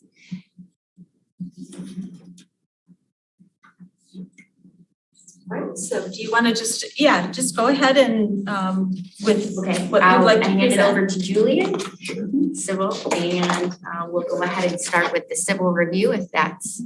Yeah, I would just give an overview of the project for people who might be watching at home or yeah. Okay, Van, would you like to give an overview of the project, given you are the project architect? Sure. Thank you. Approximately a year ago was the purchase, right? Approximately 2 years ago, the Ann Arbor Public Library purchased this building, which used to be a beverage distribution facility. And the intent was to move the library archive space out to this building. Currently, the archive space is scattered, but it's mostly on a rental facility on South Industrial. So as part of this, there are several departments that are moving from the archive facility and also from the downtown branch. And correct me if I'm misstating anything here. they will be moving out and occupying this space. So as part of this project, there needs to be an increase in office space, personnel space. So that is being accomplished by taking the open warehouse facility and creating some enclosed offices on the first floor and then creating a second floor within the two-story warehouse space. Carved out in that area is a basically archive vault area, which is a fireproof area where they will store all their very sensitive materials. So that in a nutshell is the basis of the project. As part of the site improvements, we've at the request of Doug in one of our pre-meetings, we have restriped the parking lot to increase the parking capacity of the site. We are still, by the library's determination, over on our parking count based on the amount of people that will be there on a daily basis. So, and we've also gone and upgraded landscaping requirements, but I will let Julian speak to that more in depth. So I think from an architectural standpoint and an occupancy standpoint, that's kind of the nuts and bolts of the project. Thank you, Van. With that, why don't you go ahead, Julian, and show us your civils. In terms of site improvements, it's relatively limited. As Van alluded to, there's a need to restripe the parking to increase the total parking count by code. Again, the number of parking spaces shown on the drawing is above and beyond what the user is required to use. One thing that we'll be doing is adding a second dumpster enclosure, expanding the existing dumpster enclosure to accommodate more waste materials. Something that came out of our staff meeting in terms of the review was the need to add some additional walkways connecting the building to Parkland Plaza and to provide a circulatory safety path on our project side of Parkland Plaza. It's something that we have agreed to. At Doug's suggestion, I prepared a sketch that I'll show you in a few seconds. In terms of landscaping, we are going to upgrade the facility in terms of the plantings that are there to bring it into code compliance. In terms of stormwater management, meeting both with Washtenaw County, Teresa Masick, and with OHM, Stacy Monty, is that how you pronounce the first name? Okay, thank you. There's no necessary upgrades to the existing stormwater management system. The amount of impervious area that we're adding is limited to 1/2 of one parking space and one pad for the dumpster enclosure, which is already a asphalt pavement. We're converting that to concrete. I'd like to show you what the pathway could look like. This is just a concept, permission approach. Sure. Okay, sure, but at some point, fan it out to the audience. Yeah, so the camera. You just step to your right a little bit. I think it's right, I think it's right there. Yeah. Yeah, we have it on camera now. I don't need to be on camera. There you go. So could you hold this up? Yes. And then I'll just do it. Oh, you're on camera now. It's okay. So, I'll present the board.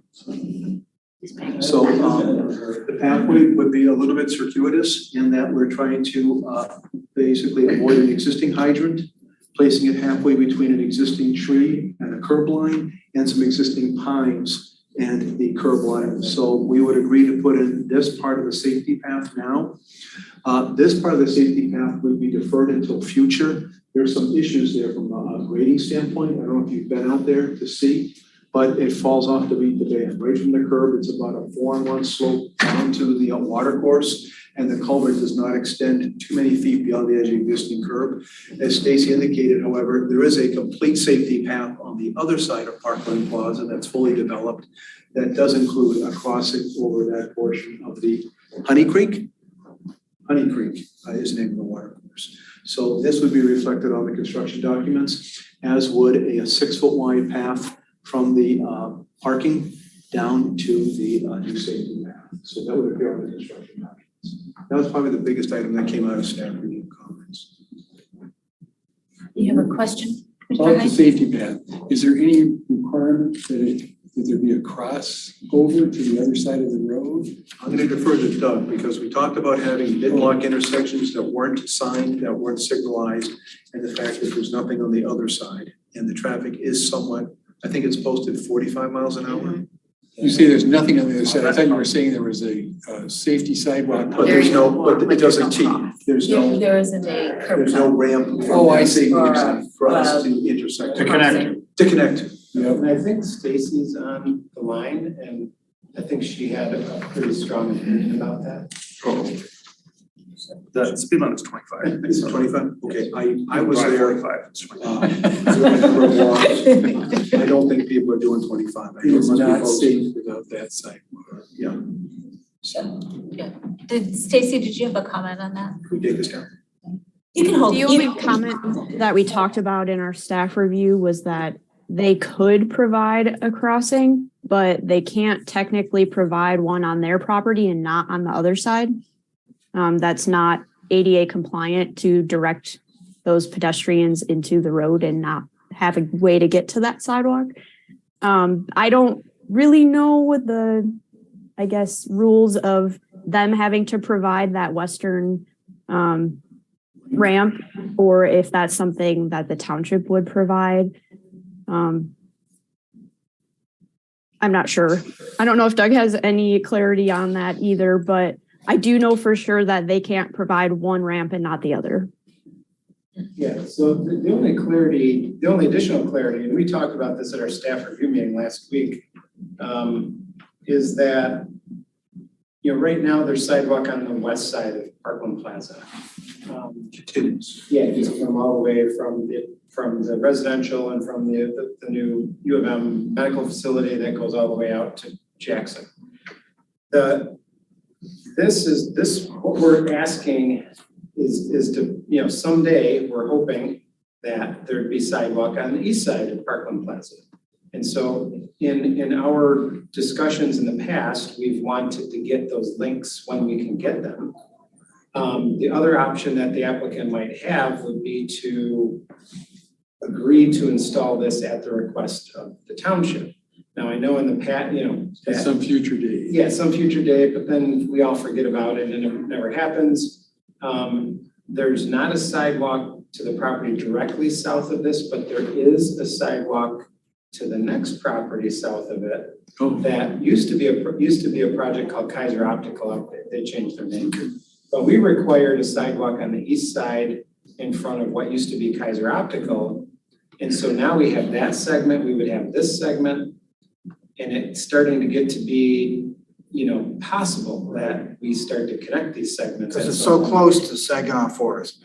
Yeah. This is gonna be a way of getting through the township along a pathway on a bike there through Saginaw Forest and then down, you know, along the cross roads, crosswinds. They're gonna build a pathway that's gonna go past Fent Brick. So I know I'm getting afield, but we're starting to get this like a border to border within the township. Yeah. So now's the time to think about doing it. What was this about not being able to do it to the north of your entrance because of slopes? How far does your property go? Just past the other bank of Honey Creek. So to the tree line, the northern tree line, or halfway in the tree line, or? Larger site. Can you look at T1 or C1? So Here's the tree line, so it's halfway. It's halfway through it. See, here's the culvert here. Yep. And so you can see the slope right now starts at about 904, call it, and the bottom of the bank is about 97. So it actually would take a bridge or would take a boardwalk. Which is a DEQ permit. Take a boardwalk Yeah. or a bridge. I mean, that would be quite an undertaking. I think Stacy said you didn't have to do it on the west side because the culvert was already extended past the curb line. Sufficiently. It's too bad. So it wouldn't be possible even to complete it, because if it stopped at their property line, you'd have half a bridge. Yeah, and I think, now, refresh me, we talked about this last week, the Ann Arbor District Library would be amenable at some point to work with the township to make that connection, correct? Correct. So they'd be putting in a chunk of it, but the really expensive bridge wetland permit, you would be willing to work with Scio Township at some time in the future. And that could be actually linked to something to the north. That's right. Yes. I don't want to put words in your mouth, but that's kind of what we talked about. Yes. Okay.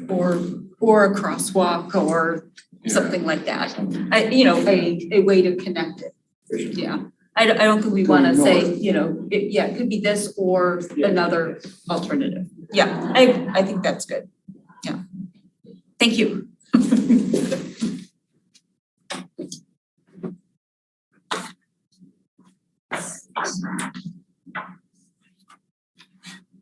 I do have a question. Did you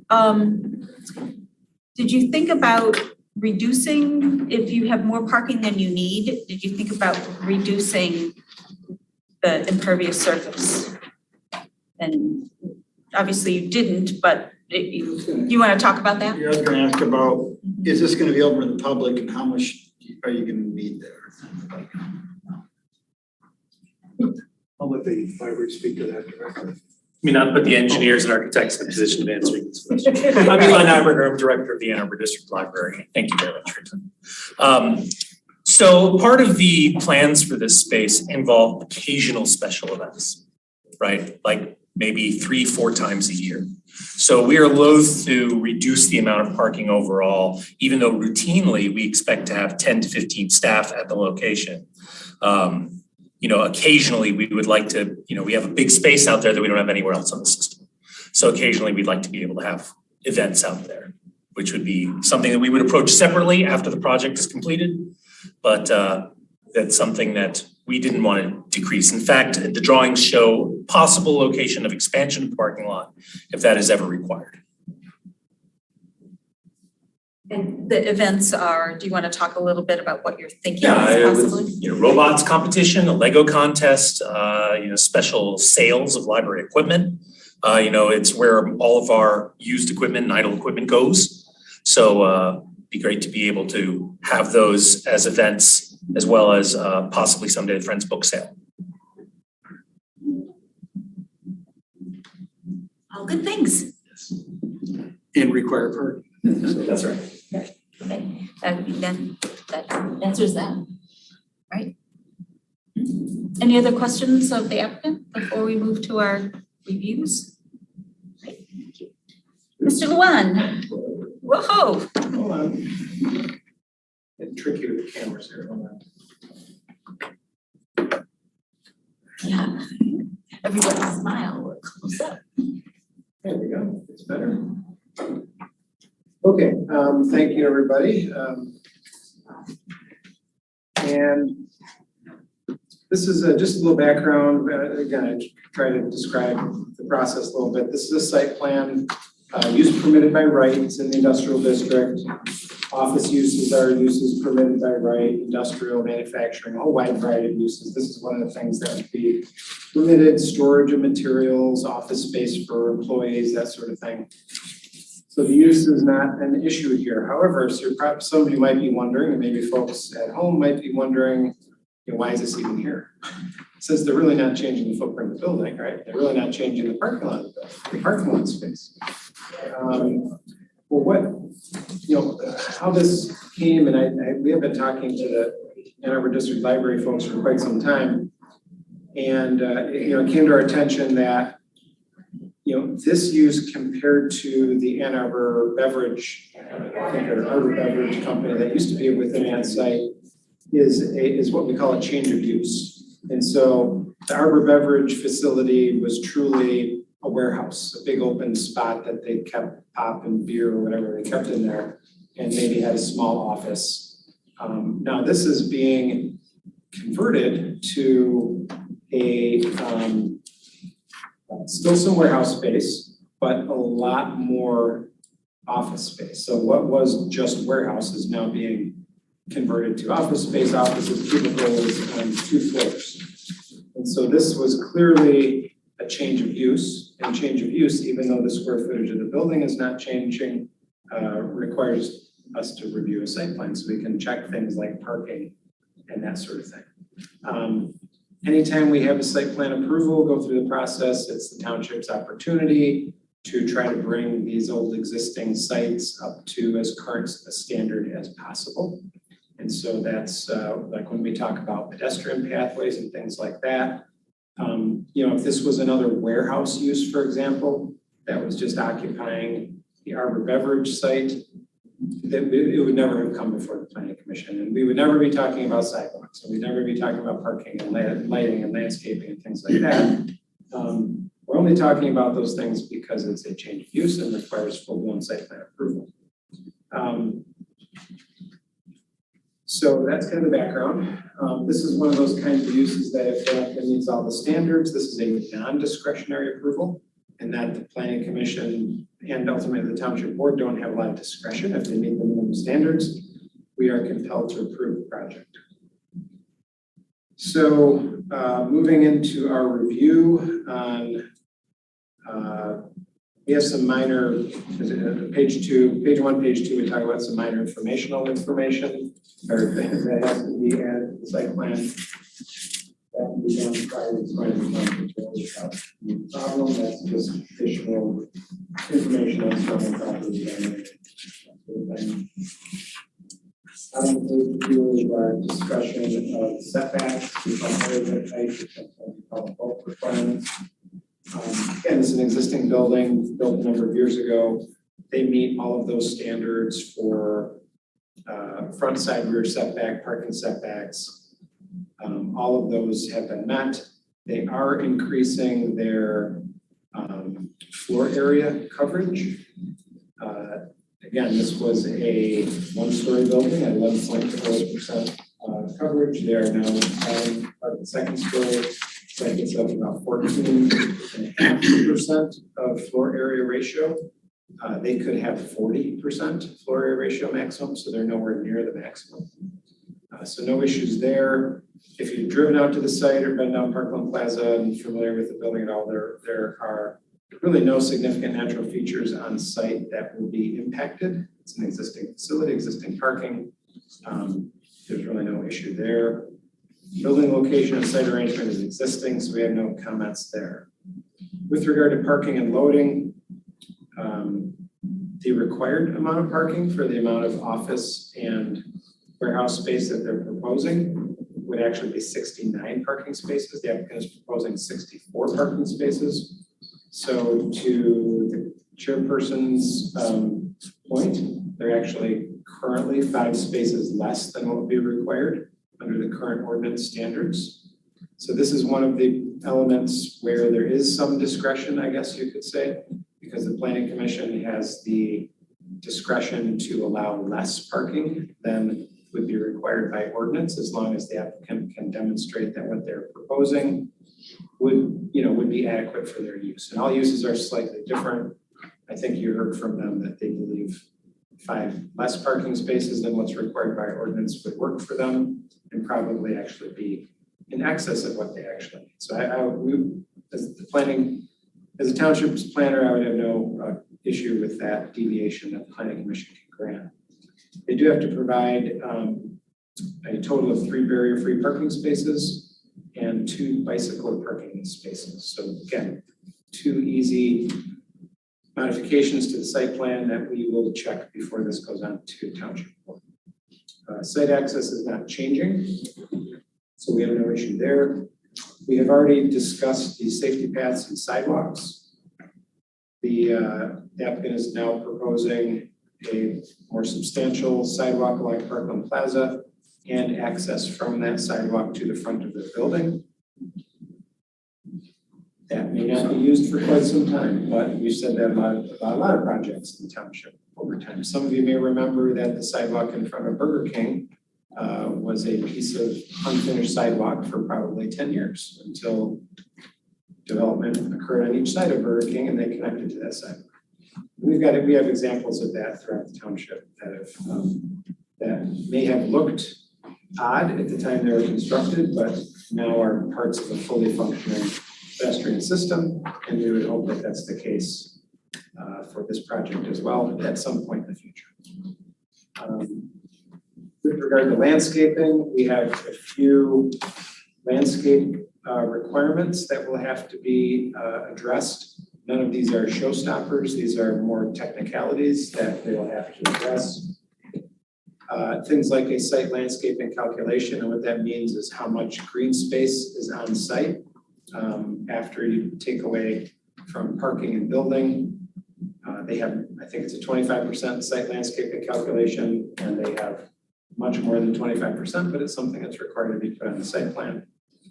We need a detail of the dumpster. I think during our staff review meeting, that was just maybe a layer that was not turned on. So that's something I think the applicant has and will add to the site plan without any problems. And in the past, the Planning Commission has been concerned about mechanical equipment and how that mechanical equipment will be screened from site, from the off-site.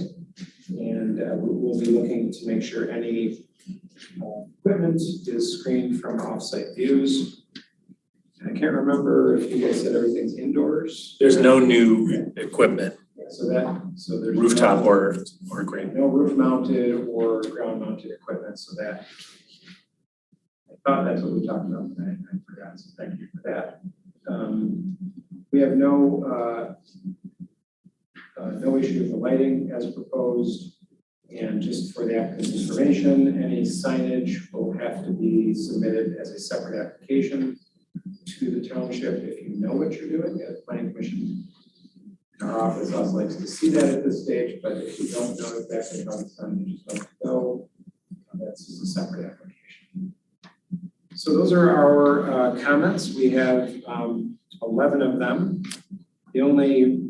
The two significant ones were the pedestrian pathway, which the applicant has agreed to add to their site plan, and the Planning Commission's determination that the reduction of 5 spaces is acceptable in this case. All the other issues are relatively minor in nature, and I would have no problem checking those off prior to this going to the township board.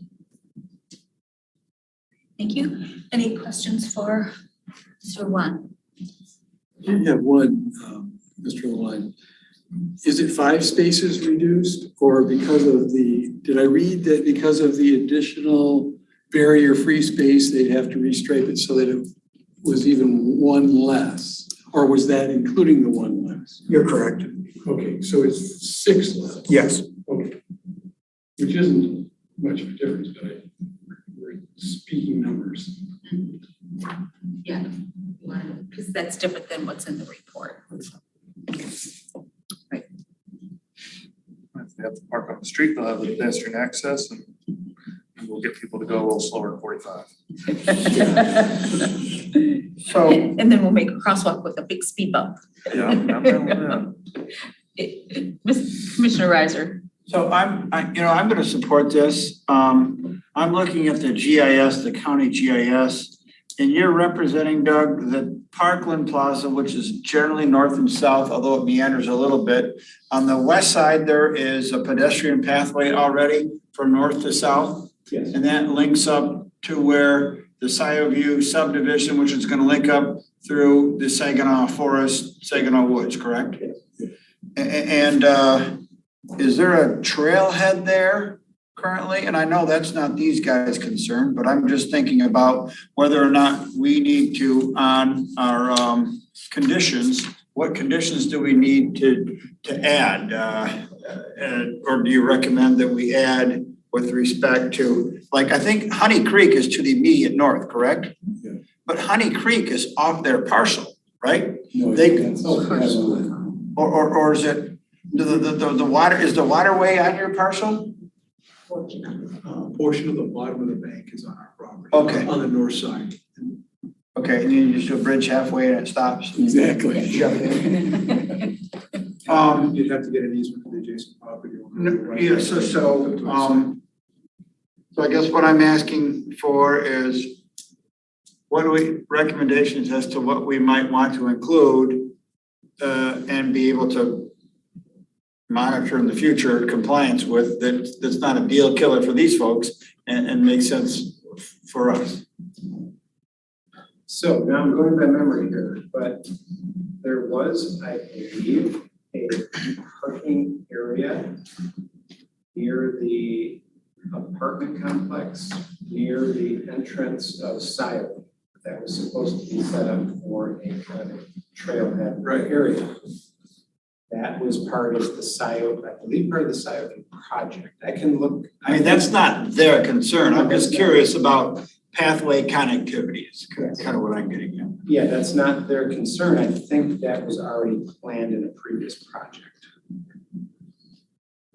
I guess the question is the idea of a future, that they agree to work with the township in the future on a northerly connection or crosswalk to complete this, the pathway. Is that enough of a? Yeah, we'll work with you. Yeah. We didn't even pay for anything. We just now work with you. Yeah. Is that enough of a, A commitment. a commitment, yes. Yeah, well, a memorialization of what our intent here. Yeah. Well, those are my words, work with you, because we just met last Monday, a week ago today, I believe. And I have not seen any of that verbiage, so I don't know what. If they indicate, yes, they'd be willing to work with us, I don't, you're right, there probably should be a little more specific than just we'll work with you. There'd be no point in putting it on the east side of the road, a walkway, if we didn't connect all the way north and south, all the way along the east side. So where I'm going with this is, for a long time, we're not gonna have anything on the east side except for bits and pieces. Well, the one to the south is gonna have it, right?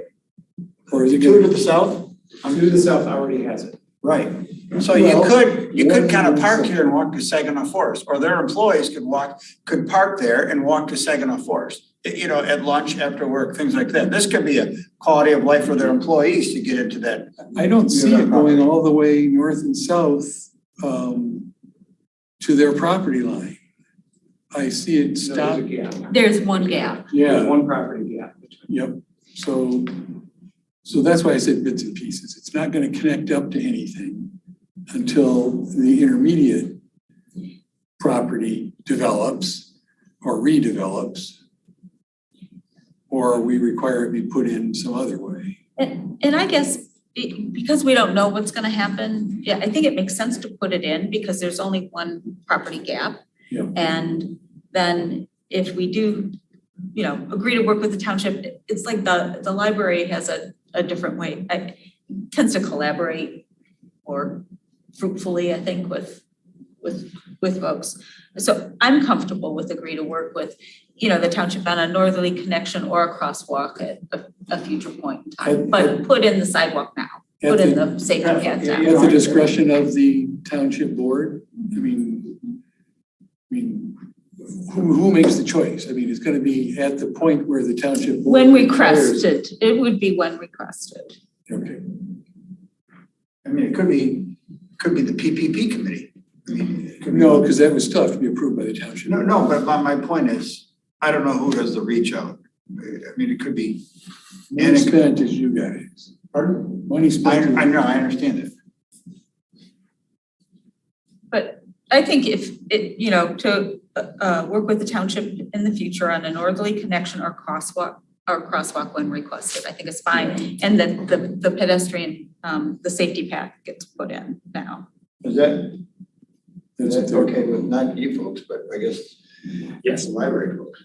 Up to the driveway, correct? The south side of the driveway. I mean, we wouldn't be talking about even putting a partial in on the north side. No, that's property line curb line. Okay. OHM. We recommended this project in our letter from April 14th. We had one minor outstanding comment in that approval letter regarding the stormwater management. But I've actually been working with the applicant and the engineer and getting that addressed. And I believe that we have figured it out. And then, as it's been mentioned, since it's an existing site and there's no changes exterior to the building that would affect the stormwater, I don't have any issues or concerns with them moving forward in terms of that. If you have any engineering related questions, I'd be happy to answer them. And I will point out, in case it gets brought up, that the REU allocation, I guess you'd call it, there is not currently any on record for this property. And generally we handle that in the detailed engineering phase. So that is currently unknown how many they actually will need, but that will be required to be requested from the Board of Trustees. At which point? Once. When it goes site plan approval? Generally it's between site plan approval and detailed engineering. So it'll be after you guys take action tonight, then we'll handle that in the detailed engineering review phase. So the applicant will submit again before going to the board to address Doug and I's comments, and then that will be part of that submittal. Stacy, I saw that it was the REUs was TBD, right? That's correct. But I assume that the beverage company has toilets there now, so they're using something, right? That's a correct assumption. I did not have any record of it, and I checked with the township utility director, Steve, and he also did not have any record of it. So as a formality, we'll still have to have them request them. Okay.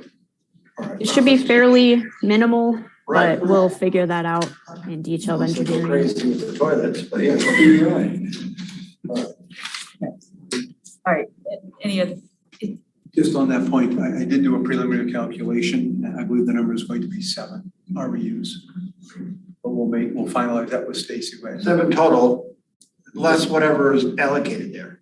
But I think that there isn't any record of an Nothing allocation. allocated today. Okay. Yeah.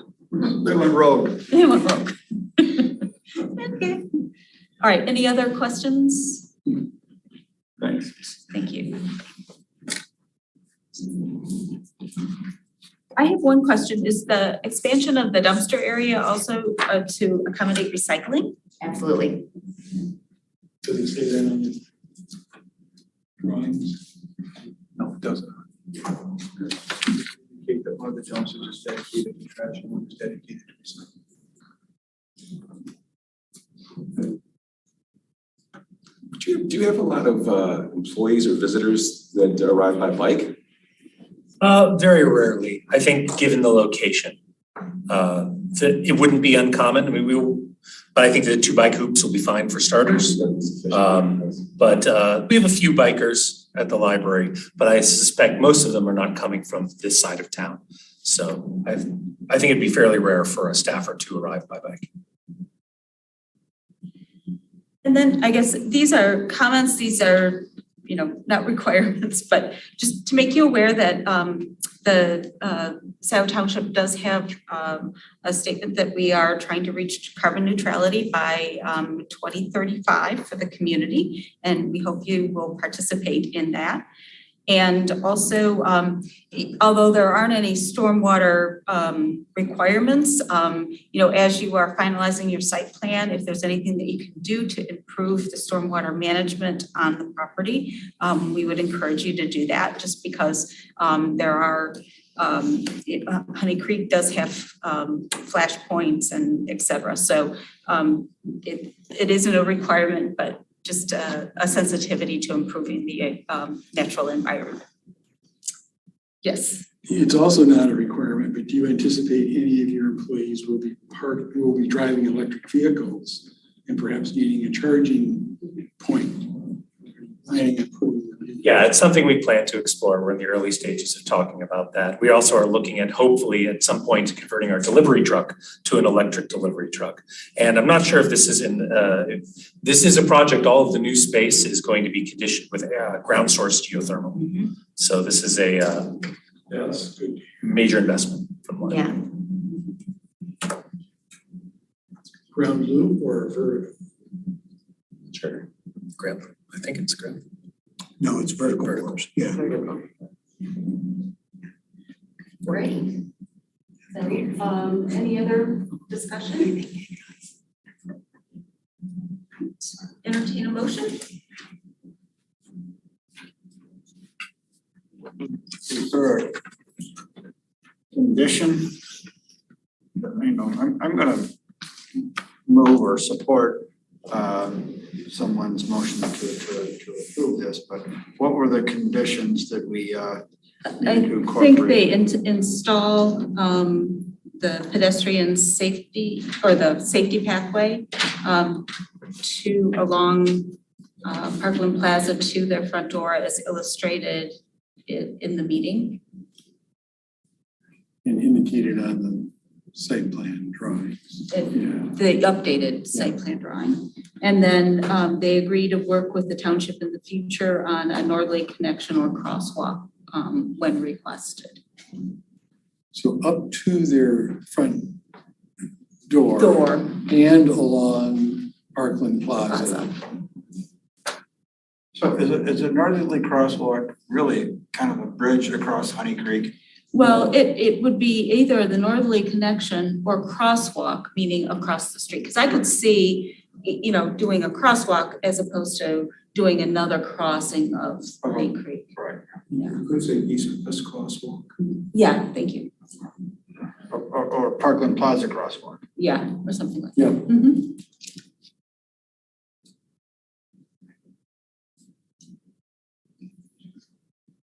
And that's it, other than what was noted in Yeah. the two letters. Yeah, except number 3 in the township letters. Which would be the Minimal parking. number of spaces, yeah, Well, I think that we just need to approve that, yeah. That, accept that. Yeah, that's what I meant. yeah, that it'd be a 63 total spaces, total parking spaces. Because that is a little different than the report, Is that 3 of which are barrier free? 3 of which are barrier free, yes. Including 3 barrier free. There's no need to delineate EV stations at this time or any other, because it's not really a requirement of our. Right. Glad to hear it. But glad to hear you're doing that, and yeah, thank you for looking at the, you know, the carbon neutrality and the stormwater. Okay, Do you want a motion? yes, please. All right, regarding site plan number 23007, the Ann Arbor District Library Building and Site Work. I move that based on the information received from the applicant and reflected in the minutes of this meeting, the Planning Commission finds that the site plan for the Ann Arbor District Library Site Plan 23007 meets the required standards and findings for final site plan approval pursuant to section 36-180 of the zoning ordinance and recommends approval. The site plan is granted with the following conditions. 1, the concerns noted in the township plan review dated 4/3/2023 be met. That the concerns noted in the township engineer's review dated 4/3/2023 be met. Third, that the applicant install pathways as depicted on the site plans. 4, that the applicant work with the township for the northern crossover of Honey Creek or a Parkland Plaza crosswalk. And 5, that the applicant be allowed to reduce the required number of parking spots to a total of 63, which includes 3 barrier-free parking spots.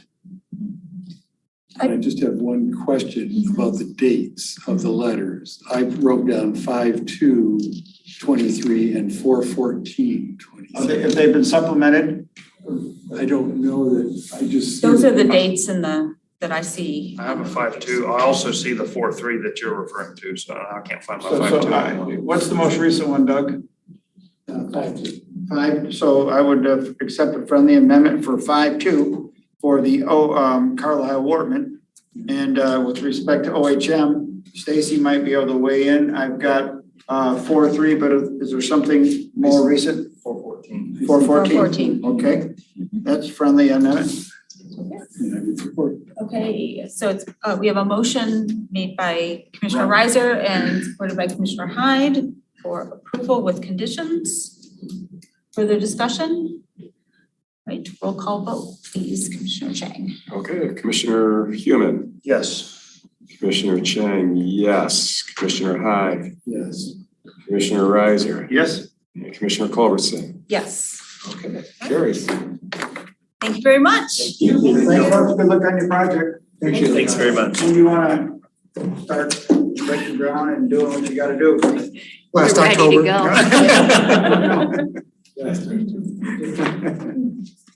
All right, Do I need to leave any of these things behind? I know Doug has comments. no, you may take those, and you have copies of them, right? Or do you want them? Send you the bike path on Thursday. Yeah, you don't need to. Okay. You're gonna resubmit them to the township board anyway. Yes. We take a recess? Yeah, we're gonna take a 5-minute recess. Recording stopped.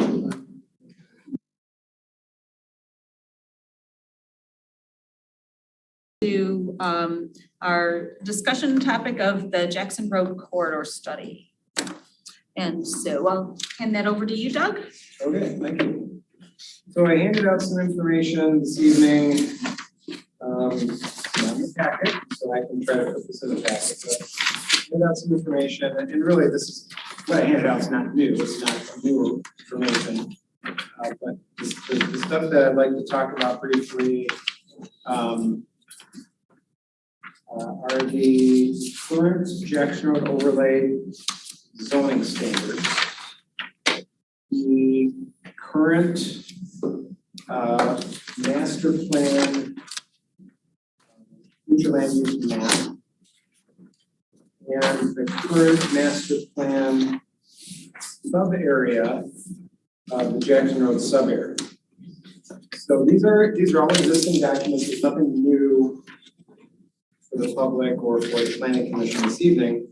But we wanted to start kicking off the process of the Jackson Road study.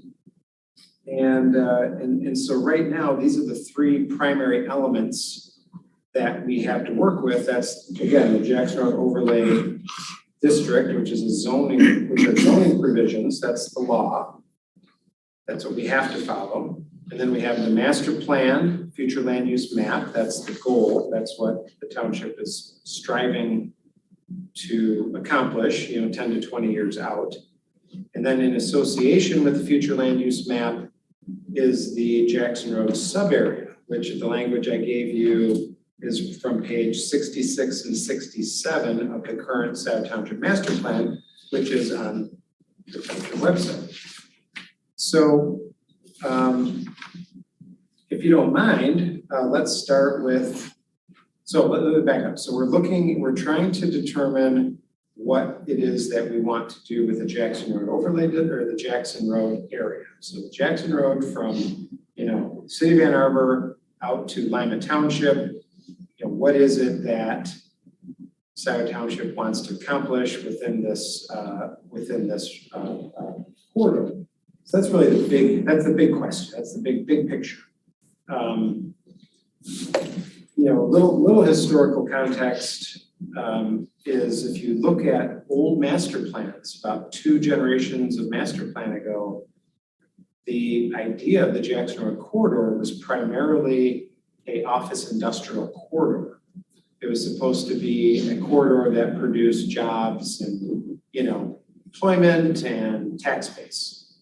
And so if you look at master plans of probably 10 to 12 years ago or so, there were only 3 commercial nodes on the Jackson Road corridor. Those were at Wagner. There was a commercial node at Wagner. There was a commercial node at Zeeb, and there was a commercial node at Baker. All the rest of the corridor was office industrial zoned. Over time, the last couple master plans, so each master plan is about 4 to 5 years, there has been some discussion about increasing uses on the corridor. And maybe there's some discussion that maybe trying to create a completely office industrial corridor on Jackson Road is not realistic based on vacancy rates within the general Ann Arbor area. And so there was kind of a move towards permitting some additional commercial use. And if you look on the current master plan future land use map, which is on page 31 of the current Scio Township master plan, you'll see that there are proposed commercial uses planned from Wagner Road up until Stabler Road. And then it moves into what was kind of the old plan in this, to think about it in a certain way, from Stabler, and then in the Baker Road area, we have some more commercial uses planned, and then back to office industrial. So that idea of introducing more commercial retail type uses has maintained from last master plan and maybe the last 2 master plans to this one. And then in addition to this map, there is an area we call the Jackson Road sub-area, which roughly follows the area of the current Scio Township DDA. So the Jackson Road sub-area is roughly the same location as the Scio Township DDA boundaries. And within the Jackson Road sub-area, we get a little more specific and a little more flexible. If you just look at the future land use map, it looks pretty cut and dry of the uses that we would like. However, the Jackson Road sub-area found on pages 66 and 67 of the current master plan allows some substantial flexibility within this area. And I think some of the things that we are looking for now. And so the first few development strategies on page 66, 1 through 5, are kind of are what you would expect if you're looking at this corridor and looking at the future land use map in a kind of a black and white way. But then we get into development strategies 6 through 11, and those are relatively new strategies. Some of those are new to this specific master plan. And those talk about encouraging high density residential and commercial uses as part of an overall mixed use development. That's number 6. Number 7 indicates that in addition to uses depicted in figure 3, which is the future land use map, which I gave you this evening, this sub-area may consider multifamily residential when reviewed as part of an overall PUD proposal. And that could be a standalone use. This is new to this master plan. This is a substantial departure from previous master plans. So we are now laying the groundwork that Scio Township would be willing to consider standalone multifamily development within the Jackson Road corridor. That's a big departure from previous master plans, but it's there in our current plan. We also talk about promoting public transportation along Jackson Road, promoting walkability and the linkages that make walkability work. 10th development strategy is protect natural features. Of course, I think that's an old development strategy, but a good one, obviously. And 11 is a relatively new one. Consider developing form-based guidelines within the sub-area. So those are the development strategies. I'm going to kind of try to wrap this up to where I think this places us. But then we get into the design guidelines. Most of these, many of these are, they're not all new, but some of these are new as well. Particularly as we get to numbers 6, 7, and 8 of these design guidelines. So the first 5 are things that had been in previous master plans. And we talk about shared access, providing screening with a new wall or decorative fence, so kind of physical things, design guidelines that we now see that if you go on the corridor, you go to like the auto supply store on the north side of Jackson, you'll see some of these features. They have this decorative fencing, they have these brick columns. They're able to move their building a little closer to Jackson and the parking a little closer to Jackson than we would normally allow under previous master plans and previous zoning. And so some of these things are, we talked about building close to the right of way. Well, some of those have been occurring as part of development over the last, 5 to 10 years. Now we get into design guidelines 6 through 8, encouraging low impact development techniques for stormwater management. Number 7, promote water conservation and reuse, electrification of building and transportation systems, net zero energy ready buildings, on-site renewable power generation, and reduction of embodied carbon.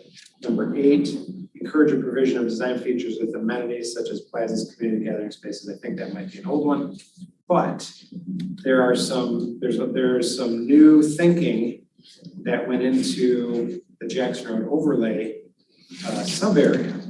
Now, where I think this puts us is in the scheme of planning and zoning. You're supposed to plan first and zone second.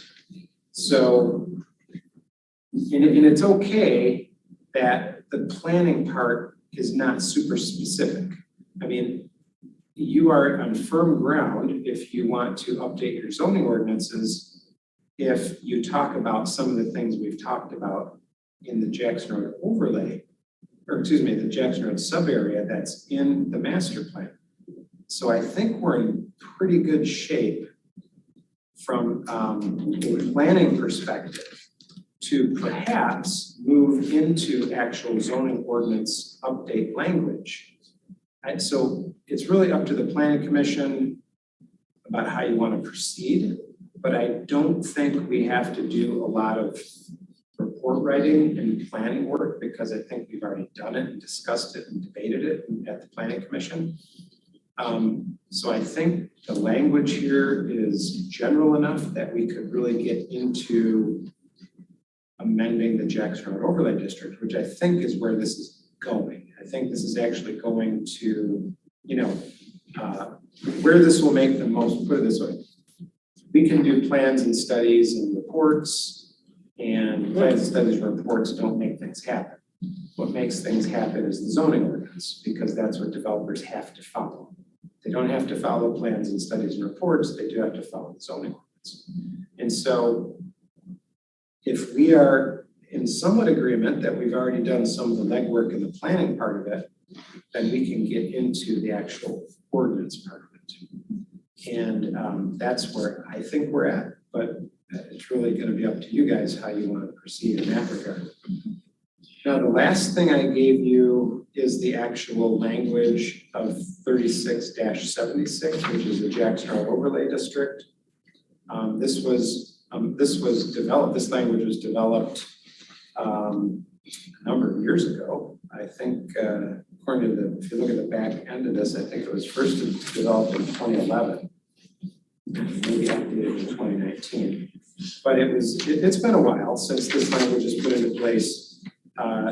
And this language was very new. I don't want to say revolutionary necessarily, but for Scio Township, it was kind of revolutionary at the time because it allowed a mixture of uses that we never allowed before. It talks about allowing buildings and parking to be moved closer to Jackson Road that we never allowed before. We had 50-foot setbacks from the Jackson Road right of way. End of story. If you look at some of the old buildings that were built on Jackson, they've got 50-foot grass, before you get to parking. And then sometimes you might have a whole sea of parking before you get to the building.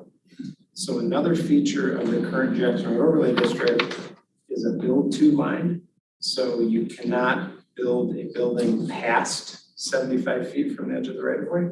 So we're trying to bring buildings a little closer to Jackson and only allow 2 aisles of parking, so 2 rows of parking in front of the building. So this ordinance eliminated a sea of parking in front of every building. For example, fires do not, well, fires may have been permitted, that's a different story. But the idea was to limit parking. If you look at, so an example of this, by the way, are some of the new dealerships on Jackson, specifically the new Chrysler, I'm really more about the Chrysler dealership, the Scio, used to be Scio Lincoln, I think it's still Scio Lincoln. I think they sell Chrysler there also. And they only have 2, if you look at that project, parking, the building, where previously dealerships, the building would be way back and you had much parking in front of the building. So this ordinance did a lot of good things, introduced the idea of multifamily as part of a mixed use, introduced mixed use as a concept, not just individual uses of zoning. Introduced a lot of those, we included some architectural design standards. It did a lot of things, but it's a bit old. We've got a lot of new thinking that's going into the master plan that we adopted going on 2 years ago. And so it's time for a brush up. So it's time to probably look at this overlay district and try to employ some of these new ideas and thoughts that are included in the master plan, and maybe to start making some of these changes in discussions with the planning commission. So that is my thoughts for this evening, and I just wanted to kind of introduce this idea to the planning commission and kind of where I thought we were positioned. I'm happy and interested to hear what some of your thoughts are as well. So what do we get input? Do we get input from the public? Do we get input from the current property owners there? Do we get input from the board? Do we get, how do we decide what to do, or how do we get the data that we need to decide how to change it for the input? So a couple of things I'll give you the black and white answer, and then there's kind of the gray answer that we have to decide upon ourselves. So of course, the black and white answer is this is a zoning, the Jackson Road Overlay District is a zoning ordinance, so there will be a public hearing required. So that's here or the BOT? Yes, okay. So there would be at least one public hearing required that the public could provide comment during that public hearing. Now, so that's the minimum that we could do required by law. We could do more. When we first adopted the Jackson Road Overlay District, I was here when that happened. And through a subcommittee that was formed, I assisted the subcommittee in putting their thoughts down on paper and helped to draft this ordinance. In the drafting of this ordinance, we asked the DDA for their comments. This is my recollection. We asked the DDA for their comments. We asked the Washington County Home Builders Association for their comments. We asked a whole bunch of people for their thoughts and comments. And that was all informal, or I guess formal, but it wasn't required. It's not a required step. So during this process, we would likely do something like that again, try to determine who the stakeholders would be that might be impacted by this, and seek their input. And now, is that required? No, it's not required, but it's my recollection as we did that before when this was first developed. And there was a lot of pushback when the Jackson Road Overlay District was first developed, because some of the development community and some of the property owners along Jackson Road didn't understand what this was. They saw architectural standards and they thought that was going to be onerous. They saw some other standards that they thought were going to help, that were going to prevent them from developing the property.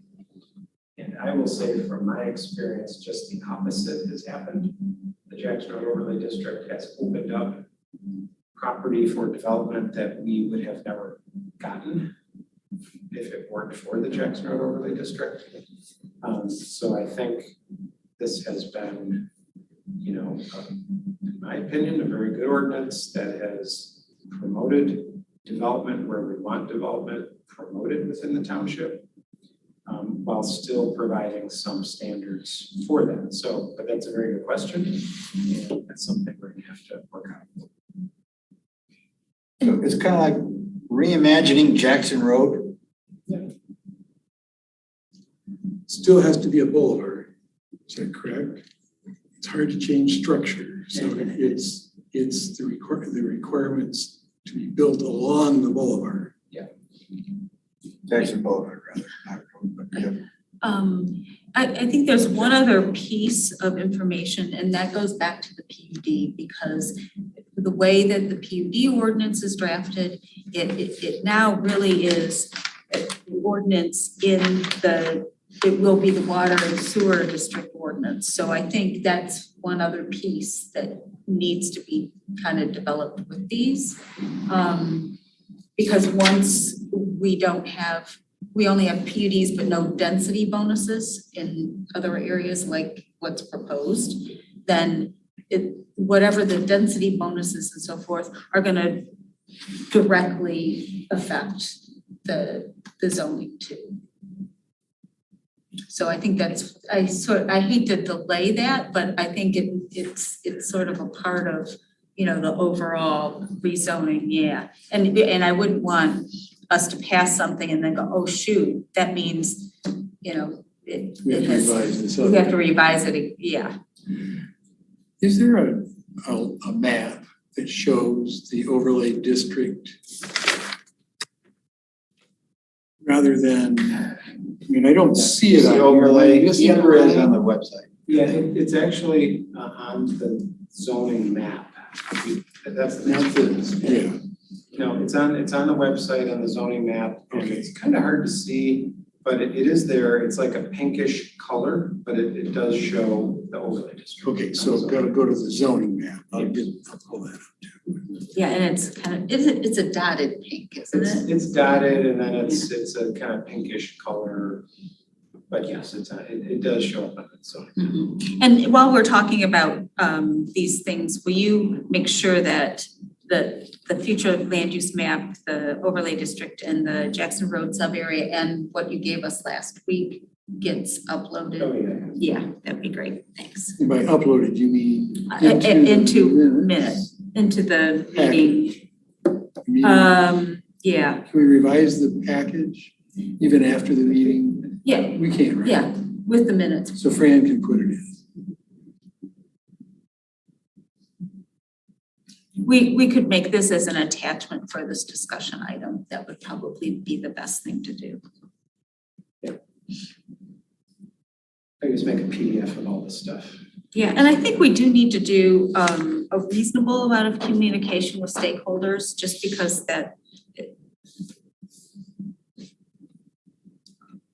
so I will talk to sites at the DDA and see how, maybe we can have even a little joint working session or something like that, if they'd be amenable to that. So there can be more discussion. And I think having, a dedicated working session that, the trustees could zoom in on, other people could zoom in on, and try and structure it in a, looking at how we want to do that.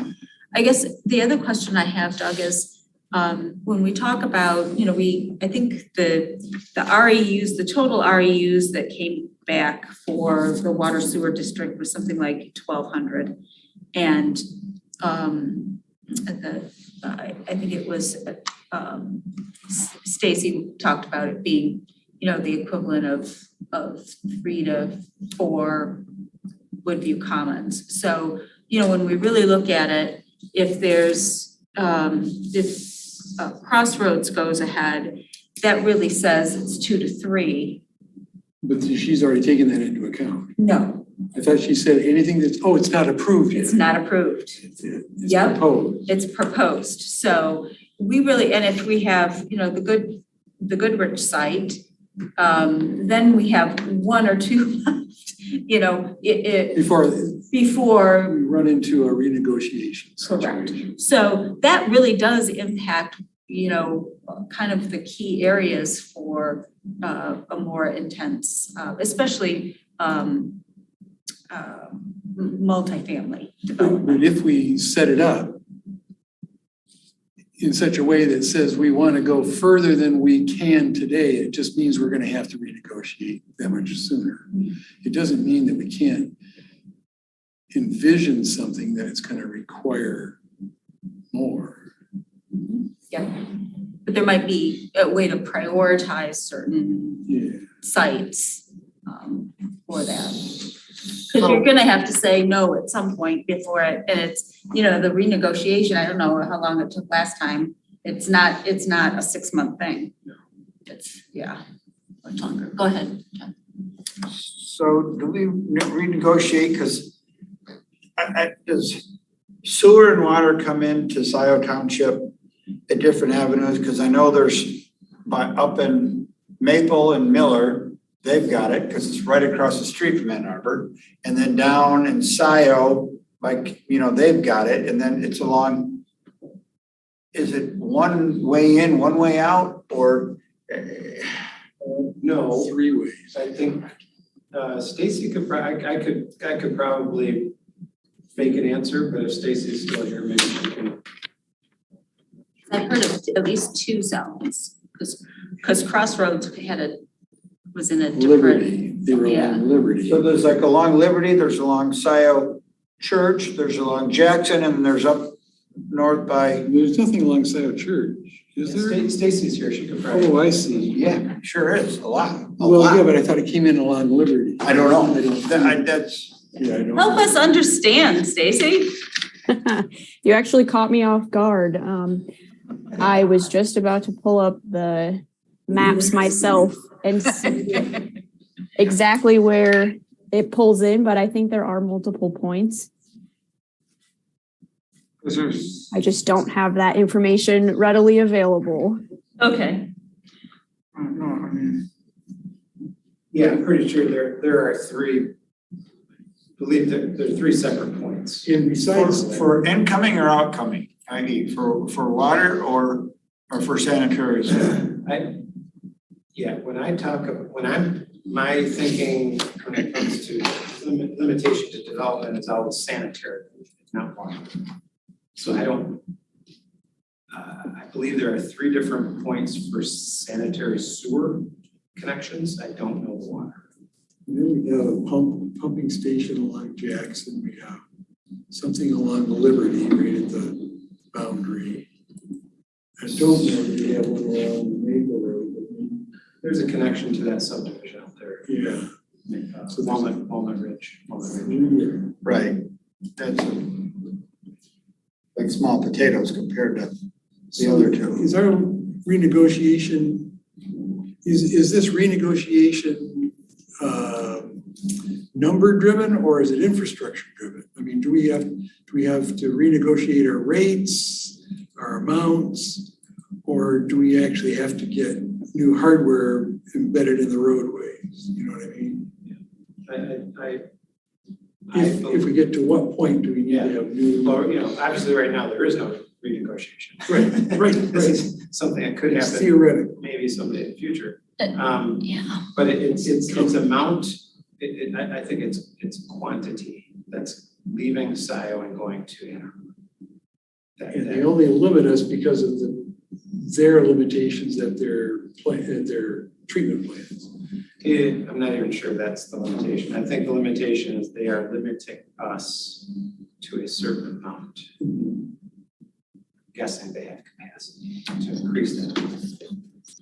Want to hold most of it for their own expansion. So I have the Dino Drive pump station, and then a Liberty pump station and a Zeeb Road Pump Station. There's a Z, but In the where's the E? portfolio manager. Okay, so that's because it's probably lower there. They have to get it up to the Jackson Road level. So that's not an input. I think that's just It's to lift it up. Yeah, I bet you that's what So it is. the bigger question is, what role does REU availability have in planning? Like, you know, do we put a dense housing or a high rise on Jackson Road or not without? Do we need to have REU capacity in mind, or do we need to keep so much in reserve, or? You know, it's making me think that Ann Arbor is a stakeholder in this discussion, almost a stakeholder, because they have input into what we can, and what do they want us to do. It's like when we revised our master plan, we asked our neighbors what they thought of our plan. Well, we know we're gonna affect this neighbor if we change this plan to include denser development. And what Any comes thoughts first? on? Yeah, I mean. The capacity or the plan? Well, if it's indication from the person who's gonna hand us the capacity or not. Or at least have their door knocked on early on. Advise what's the right step. You know what I'm saying, Jan? Yeah, which step I'm kind of the last. Do we need to have the capacity first before we start saying in our, before we start changing the language of the Jackson Road overlay district to allow for denser developments that would affect this? We already did that. Yeah, and We already did that part, that question, we already put it in there. But it's all contingent on the availability. Yeah, and right now, we have capacity. So currently we have capacity. So Three or four more developments. Currently we have capacity, we have some additional capacity. According to recent information I saw from Stacy's office, as mentioned by Chairperson Culbertson, about 1,200 REUs are available. So that could, that's 1,200 units, presumably. That's not toilets. No, that's units, that's. That could be more, that could be, I don't know, 1,500 houses or 1,600 houses. It's not a one-to-one, right? Well, Depending there are a couple different issues what around kind of that. Is the REUs for a house now, if you actually measured the average, it's a pretty conservative amount. So it's about 1,200 residential units. That's what it's kind of like, 1,200 housing units or apartments or something But like you're that. also don't flush and low flush toilets and other things that. That reduce the. Yeah, you're right. Yeah, but, and that's why every 5 years, the utilities department does an actual measurement of what is being What's the flow? used. Yeah, what the actual flow is. And so that's a part of it too. I'm surprised we don't do that almost continuously. Well, I don't know the equipment. costs, yeah. They put a monitoring kind of meter or something on it. Yeah. But, okay, but yeah, I think I guess it's something to keep in mind, but it isn't like it necessarily box us. Don't worry about it yet. Okay, so we need to think about outreach and who wants to be involved, how to involve people. And then basically I think, looking at the sub area, it certainly provides a lot of opportunity for changing then the overlay district. And then coordinate that with the PUD. And part of it is, it looks like, we have the idea of the form-based guidelines and, I think this overlay went part of the way in the form-based guidelines. It didn't go all the way. So I think part of that would be looking at, what a form-based outline would look like and how that would change things. And, the discussion of whether we want any parking at all in between and put everything behind the buildings. And I think it'd become, some really key concepts for discussion would be helpful. Always good. So I want to confirm some assumptions. I assume that all of the Jackson overlay is within the sewer district. That's what we're just trying to look at, the map of the sub-area. Is that correct? And then I'm gonna ask about like the Venn diagram of, sanitary sewer versus Jackson overlay versus DDA. Well, and also versus the Jackson Road sub-area. Is the sub-area exactly match the overlay district or not? And how does that match the sewer and water district? And how come they're not the same? Well, I don't know if they are or not. They are. I They just are. wanna know what the hell we're talking about. They should be pretty darn close. Right. But I can verify, I can't verify that right this second. But I think that would be really good to see See all what, three. yeah, and What are we which talking parcels about? are different, right? And maybe we want to be talking about, it might not just be Jackson Road, it might be the sewer district. Or it might be the sub-area, however we want to word it. And which parcels, because for instance, I think that like Crossroads is in the sub area. It's in the water sewer district. Right. No, it's not It's in it's the- not in it's in the overlay district. It's not in I forget, but No, it's not in all three of them. Right. So it's south of Liberty, west of Wagner. It looks like it's On in the this sub. map, it doesn't look like it has sanitary sewer. Yeah. I don't know if It that's true does. or not true. It's the little blue triangle here. It's in the sanitary sewer. Yeah, it's in the very corner. Oh, I Because this see is it. the Yeah, you're right. Ritz property, so now this hasn't been Yeah. updated, because this I is agree. the municipal, there's the I see fire it. station piece in here. The road goes. Here's the sub-area. Yeah, it's that angle. But that's not what Jackson Road. Okay, so I think tonight what we just wanna do is, I think it makes sense to have a working session, so we can really just devote some time to this, as opposed to John is going, Good, another meeting. I was But wondering. we don't have, Memorial Day, it would be our meeting. And I'm wondering I if, won't be there. no, we want, I wonder if that. Y'all can meet if you want, have at it. I'm wondering if that week we could, we'd have to find out when this room was available, but if we could do like a Wednesday, because I think Tuesday's the trustees. If we could do a Wednesday instead of a Monday and just make it a working session. There's always somebody doing something. You're talking about the 31st? Memorial Day's the last Monday It's of the the month. last Monday, so yeah, so it'd be the 31st. Or, we could just designate a planning commission. Yeah. Work session. And just don't put any items on it. I hate to do that after not having one on Memorial Day. Because you've already, Depends on our We- load. We wouldn't have one on Memorial Day. though, Right. would we? Right, instead of. It would be on the 22nd, which is the week before. Our next meeting We is can- 2 weeks away. no, it's on the 2nd and the 4th. Oh, Yeah, yeah, is yeah, the 22nd is the 4th. that right? 22nd is the 4th. Yeah, there's 5 Mondays in this month. In this month, right, but when we go to, I'm seeing, but then, Memorial Day is the week after our. okay, gotcha. So we have That's what I'm trying to it's say, June yes. 12th and June 26th then. Yep. Was I thinking Wait. June. second and the 4th, the next ones?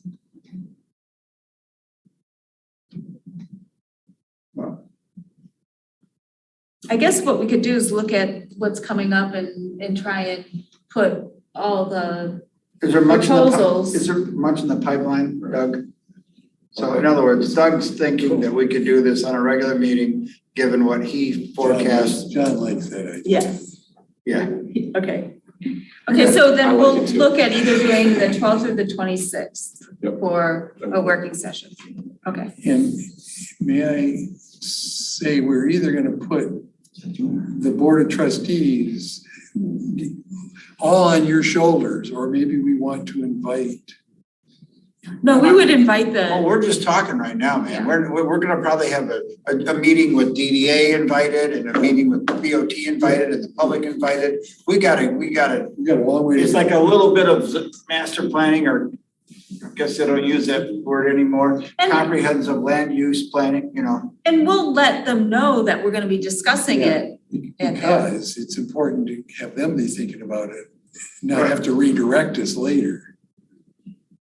So I think, it won't be like, but we'll invite them and say, this is the topic. This is just, I think this is like, for me, I see this as an orientation, a training, a getting up to speed of what the nuances are between the J-Rod, between the DDA, between the sewer district, that kind of getting a handle on it before we. You're gonna be gone in June. Just the 12th. Just the 12th? Okay, so then we wanna try and do it we definitely wanna try it for the 26th. Let's just say, let's go for the 26th and try and That's of May. work around it, of June. Unless we don't have much coming up in our next meeting. No, there's, that's Columbus, probably. Yeah, that's in Columbus. Well, that's not converse, that's an easy one. Yeah, right. Thanks, Chad. Minor PUD amendment for Scio view for the duplexes. You want some different elevations. for the duplexes. So June 26th? Yep. God, that's a lot, a month already. Yeah, we could have, our REUs could be gone by then. Well, Jan's saying is we could have a special session between now and then. Memorial Day, I heard. It's open. Yeah. That's just one of those things we end up having. All right. Okay. So we have a plan. We have a plan. And it would be good to get some of those maps ahead of time, Doug, just so people can look up and think about it. And then the other thing that would be good is to get a copy of what Pittsfield did with their placemaking in their form-based. Just so we can look, we kind of got the overview, but we didn't look at the specifics of the zoning. Okay. Okay, all right. Sounds good? Can I ask a question? Yes. Is there anything that you want from OHM before that meeting?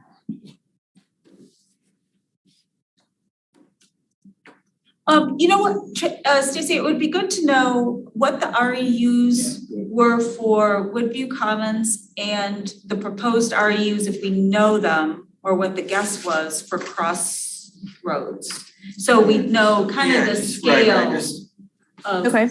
Yeah, we want to know what our palette is, what we're working with.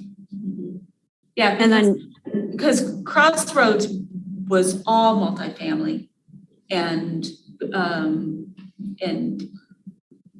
Woodview Commons was a mixed I use. want to Scio, or Trailwinds, or, I mean. They're not that dense. No, but okay. Oh, but you're thinking in. I'm like, what are some I'd be curious in modern design, modern toilets in residential, how much we're using. Like, how many REUs did Trailwinds take, phase 1 or phase 2 of the toll of Lombardo, and what's Scio view taking? It'd be nice to know. Did you guys do some readings, the last time you looked at this at some of we only have a couple apartment complexes. How about Kensington? What do they use? That's kind of dense, those condos.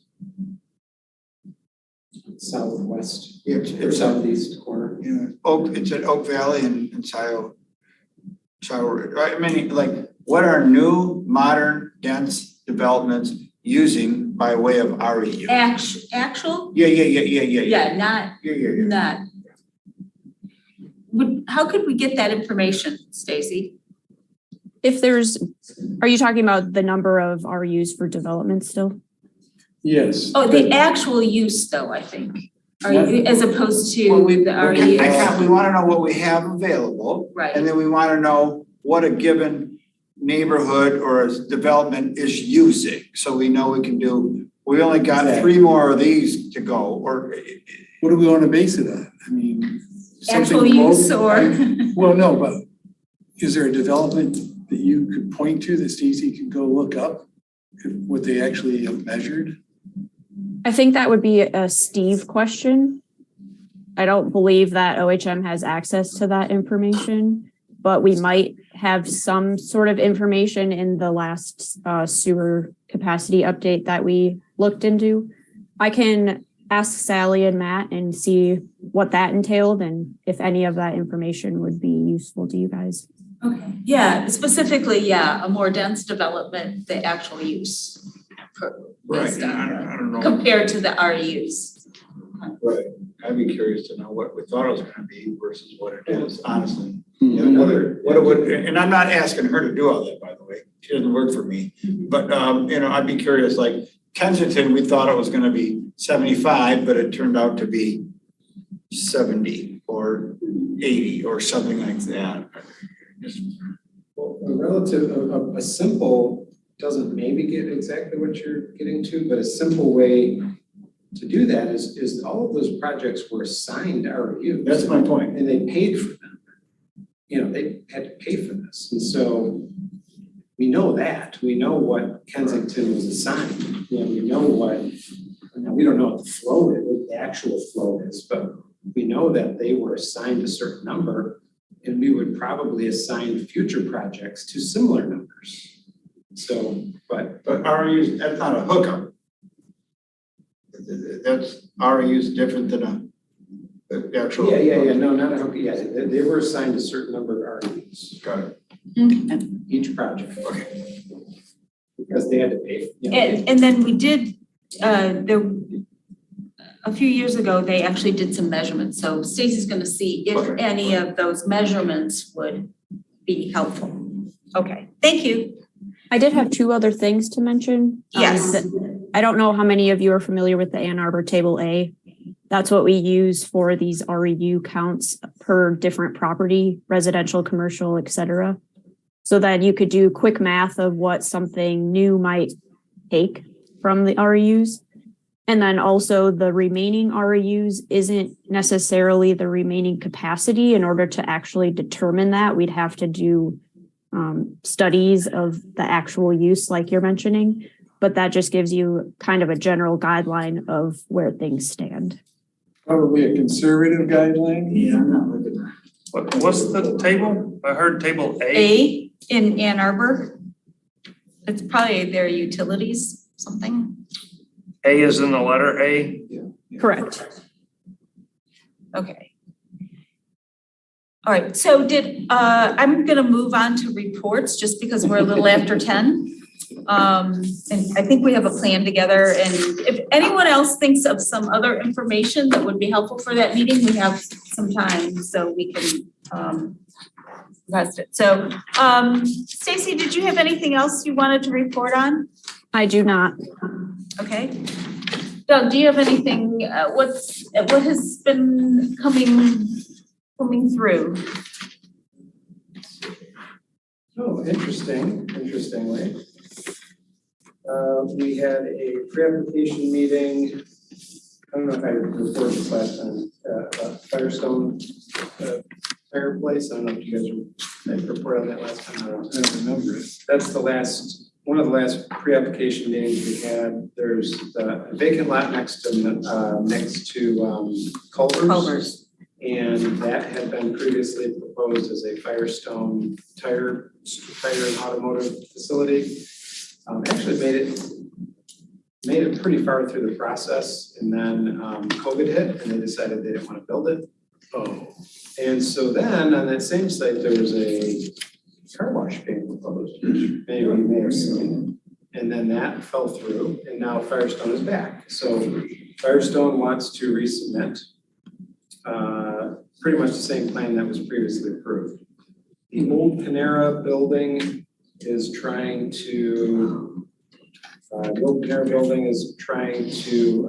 develop occupy the building because Panera's moving from Jackson to Zeeb. And they are desperately trying to figure out a way that they can add a drive-through to that building. But it's difficult. It wasn't set up for a drive-through and the circulation is not working properly. And so that's still up in the air, whether that's possible. So that was another kind of concept pre-application meeting we had. And then the other thing that's gonna be very likely. By that you mean you gotta get them off Jackson Road, into the drive-through, not mess up the other parking, and back on the Jackson Road without screwing it up for the bank and everybody, people nearby. Yes, okay. That was, it's difficult. It's difficult.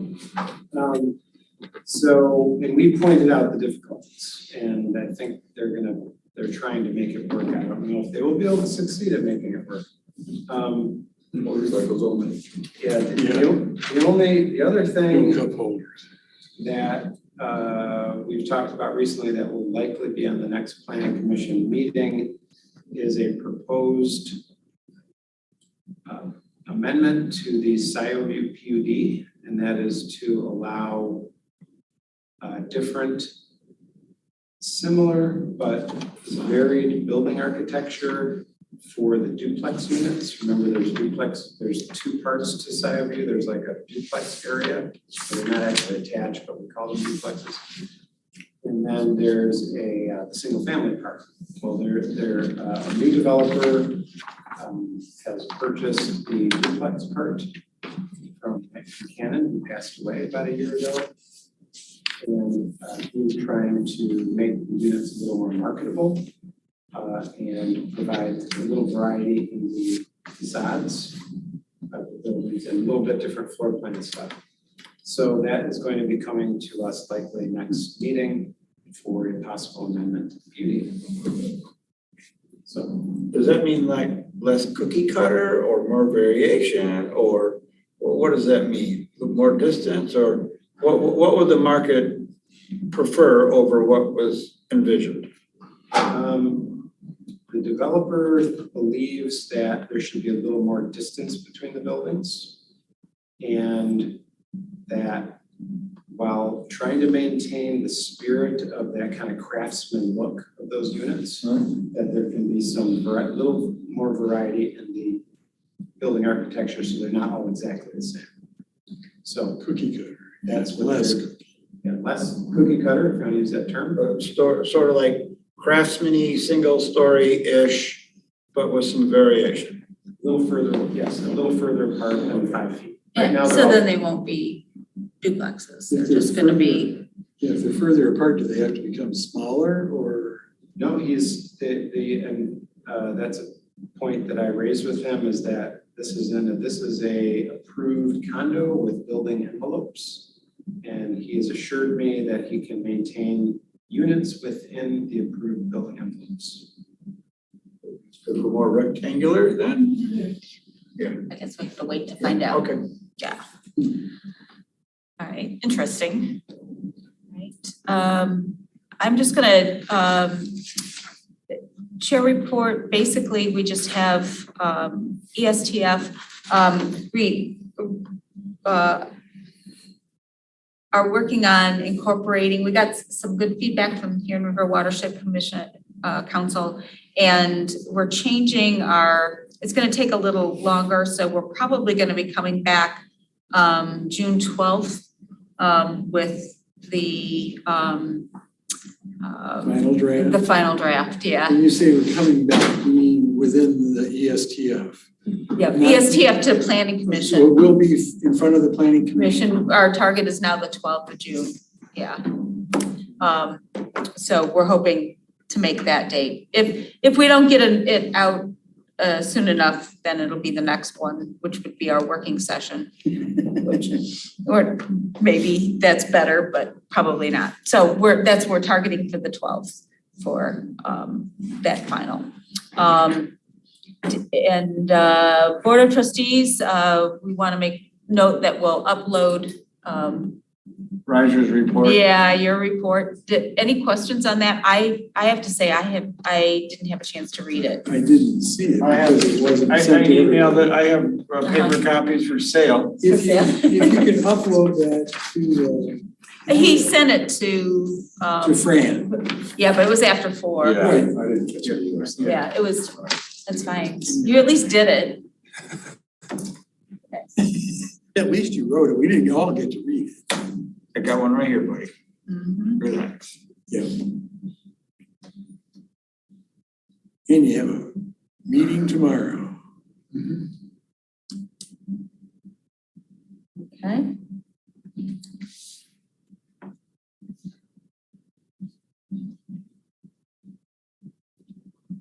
Okay, so yeah, I made progress on a bunch of stuff.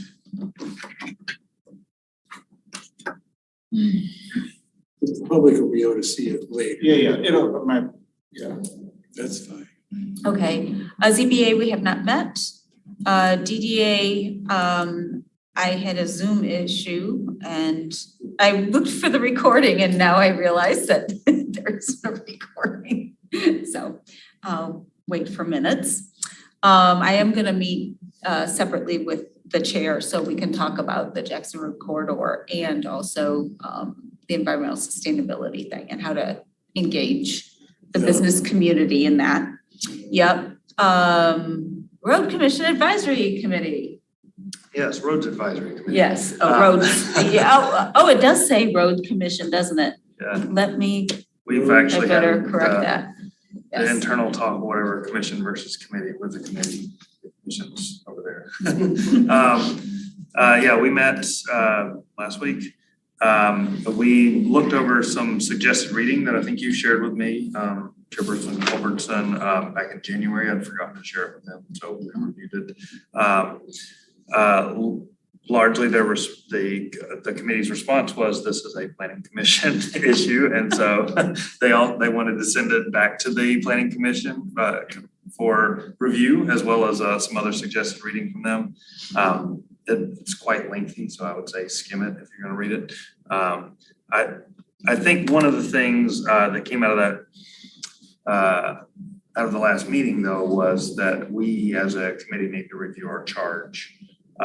There was a lot of misconceptions within the committee about whether or not we're supposed to be dealing with sidewalks for non-motorized access. That's in our charge.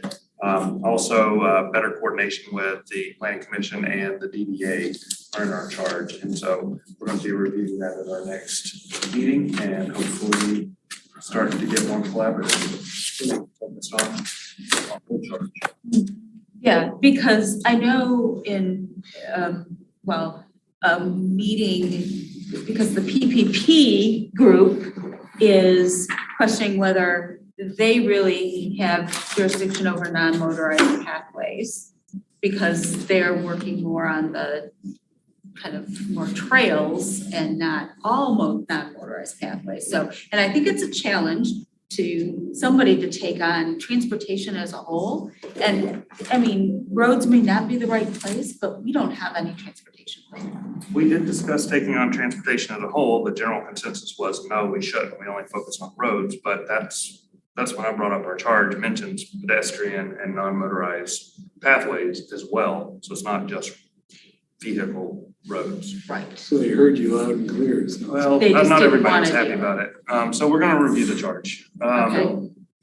Yeah. So if roads doesn't do it, and pathways doesn't do it, what do we have? Trust me. A sidewalks and gutter committee? I think roads should do it, and that's my position within the committee. It's just a matter of Winning discussing. hearts and minds? Well, I think there's only really one very outspoken objector, so.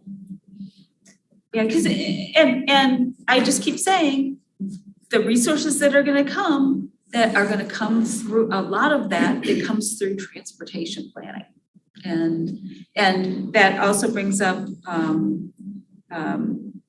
we did find out that SEMCOG officially still has Kathy Knoll as the representative, as our delegate, and it has to be an elected official, but the township can designate an alternate who does not need to be an elected official. So we could designate a planning commission member or someone else to be our alternate to SEMCOG. The purpose of having two is that we haven't been able to Because attend. Kathy doesn't want to be that, but Oh, there isn't another Kathy elect. Knoll doesn't want to Yeah, be? she doesn't wanna, She wants out of some kind. and rep, and as a there rep. hasn't been another person who Person saying, stepped oh, up. I need another meeting to go. Right, and a lot of the meetings are, east, pretty far east. Like Detroit or Yeah, and Macomb northern, County and, yeah, yeah. County and stuff like that. In And some- person, And yeah, some of yeah. them are in person, some of them aren't. So that's a little bit of an issue, and I wanna keep close tabs. So far, they've been communicating with us, because they're one of the, climate pollution reduction, grant folks. And so that's money for planning, and then if it's a competitive grant for implementation. So anyway, you want to stay close to money funnels, right? We need somebody to Yeah, we need somebody who's really interested in transportation and regional planning. Yeah. And who has the time to make their commitment properly on behalf of the township. Exactly. Is this a hired person position? The first grant that they write is to fund their job. Their job. Okay, because then there's Watts too, and yeah. Okay, then, all right, LPC. Is that in here too? No, the last LPC thing that came before us was the project south of Dexter with the 5 parcels and the 3 different ideas. Yeah. Whether some gets annexed, some gets sold to a 501c3, some gets taken on by the township by way of, preserved land. That's in a kind of holding pattern. Okay, yeah, I see they designated 3 BOT Yep, members yep. to work with Dexter. Nothing new to report on that. Okay. It's really is redundant with what's in there. Okay, PPP. There is a meeting this Wednesday, 4:00. Okay, Huron River Watershed Council. Any input for that? Okay, and fire services. The only thing about the fire, well, we obviously have not met in a while, but we have a ballot proposal coming up that needs public education, I'll say, but it's, public involvement. So how is that? It hasn't progressed. There's now discussion about reinvigorating that aspect of it, and that means we're going to need to engage the public. So if there are any volunteers out there listening who would like to assist with the education piece of letting the public know why the proposal was the way it is and what it means to the public, so that the voters will know, they can get a hold of David Reed, who is going to try to coordinate the volunteer selections and then get it going. But it's sort of nebulous, so I don't really have anything more to say. Someone from the public just raised their hand. When you. Is that Rob or Pam? Kathleen Brandt. Oh, Kathleen. It's up to you guys if you. Was it about this? She raised it right when you were talking about that, so. We're almost done and we don't have a public comment. And Kim Moore isn't here, so we just have our minutes left, and do we? I don't mind hearing. Somebody might be I move to adjourn. No, we have minutes. I move to approve the minutes. I gotta go. I got a meeting tomorrow that's gonna go at least this late. I'm yeah, leaving you at need to 5 go. with or without you guys. Doesn't matter. All right, well, let's approve the minutes and then we can hear from, so you can go. Okay. Minutes, I want to make sure everybody's good with the motion. If you read the minutes, the motion. Yeah, there were 2 motions. So make sure you take a look at those.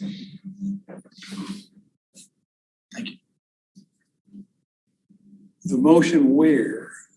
Hang on, I'm just opening mine. Self-storage?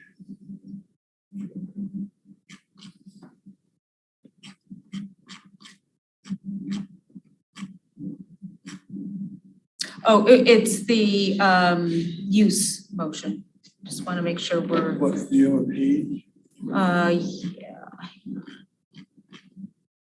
It is, Conditional land use, that's it's on page 7. 10. Oh, 10. Yeah, so it's the one on the Goodrich Theaters. Okay. Because we changed the list and I just want to make sure we're good. By more, supported to recommend that the Scio Township Board of Trustees approve the updated Goodrich Theater. Okay, with what? The medical. That medical office, dental office use is part of a mixed use, that multifamily use is 20 to 30 units per acre and up to 6 stories. The amended PUD is subject to negotiation of further public benefits based on the project's increased impact on township services. As this is a unique request, the process for amended PUD approval will be researched and determined by the township planner and reported to the planning commission for consideration at the next meeting. Actually, I'm not sure it should be consideration, it's just, is it consideration? So consideration for what? For the process for the PUD approval for Goodrich. There was a question about whether it came back here with a site plan or whatever, that process. Yeah. R&D. Okay. Yeah, research. Okay, I just wanted to make sure, because there was a lot of discussion and And if there's ever any question, we can go back and listen. No. But on page 10, it talks about the motion to allow medical office, dental, multifamily. But there's also several other uses. yeah, but we didn't amend those uses. This was the Goodrich Theater list of uses as submitted with the following findings and conditions. So we modified that list in this way. So, I mean, do we need to say these additional or supplemental, or do we need amendments? Well, to approve the updated list of uses as submitted with the following Amendments. Findings and conditions. So it's a condition. These, could have said a different word. Yeah, I mean, we can amend it to say amendments or It says it, conditions. Like, do we want to say additional, or, I mean, because it following, adds, amendments and additions. updated and addition, I mean, it supplements, really, it doesn't replace. With the following, Additions, I like that. Additions and modifications. Yep. Okay, we'll change the, as submitted this evening with the following additions and modifications. Okay, that's clearer than findings and conditions. Okay, all right. Any other additions or revisions? I move that we approve the minutes as modified tonight. I would support that. Okay, motion by Commissioner Hyde and supported by Commissioner Reiser. Any further discussion? All those in favor say aye. Aye. Any opposed? All right. Then we. What did Kathleen want? Yes. We had 3 people on and they've all had their hands up at one time or another. So Rob Pattinson now has his hand up. Okay. As long as it's short and sweet. Yeah. They're all they're all back up. I'm leaving at 10:30. I'm good. Yep, okay. Okay, so why don't we start, I think the first person had their hand up was Kathleen Grant. So Kathleen, you have the. I just wanted to volunteer to help out with the education for the fire millage. Do you know David Reed's email? Yeah, I can reach out to him. Thanks. Okay, good. Okay, and then the next person that had their hand up was Pam Boyd. So Pam, you now have the floor. Thank you. Doug, can you send me the documentation you were using during the Jackson Road discussion? that was, I didn't see that in the packet. I didn't print everything, but I didn't see it there. And I too would be willing to help out with the fire millage. Thank you. Pam, I can do that. Pam, do you know David Reed's email? Yes, Okay, I do. get a hold. I will do that. Thank you. Thank you. Okay, and then Rob Pattinson also had his hand up. Rob, if you want to say a few words.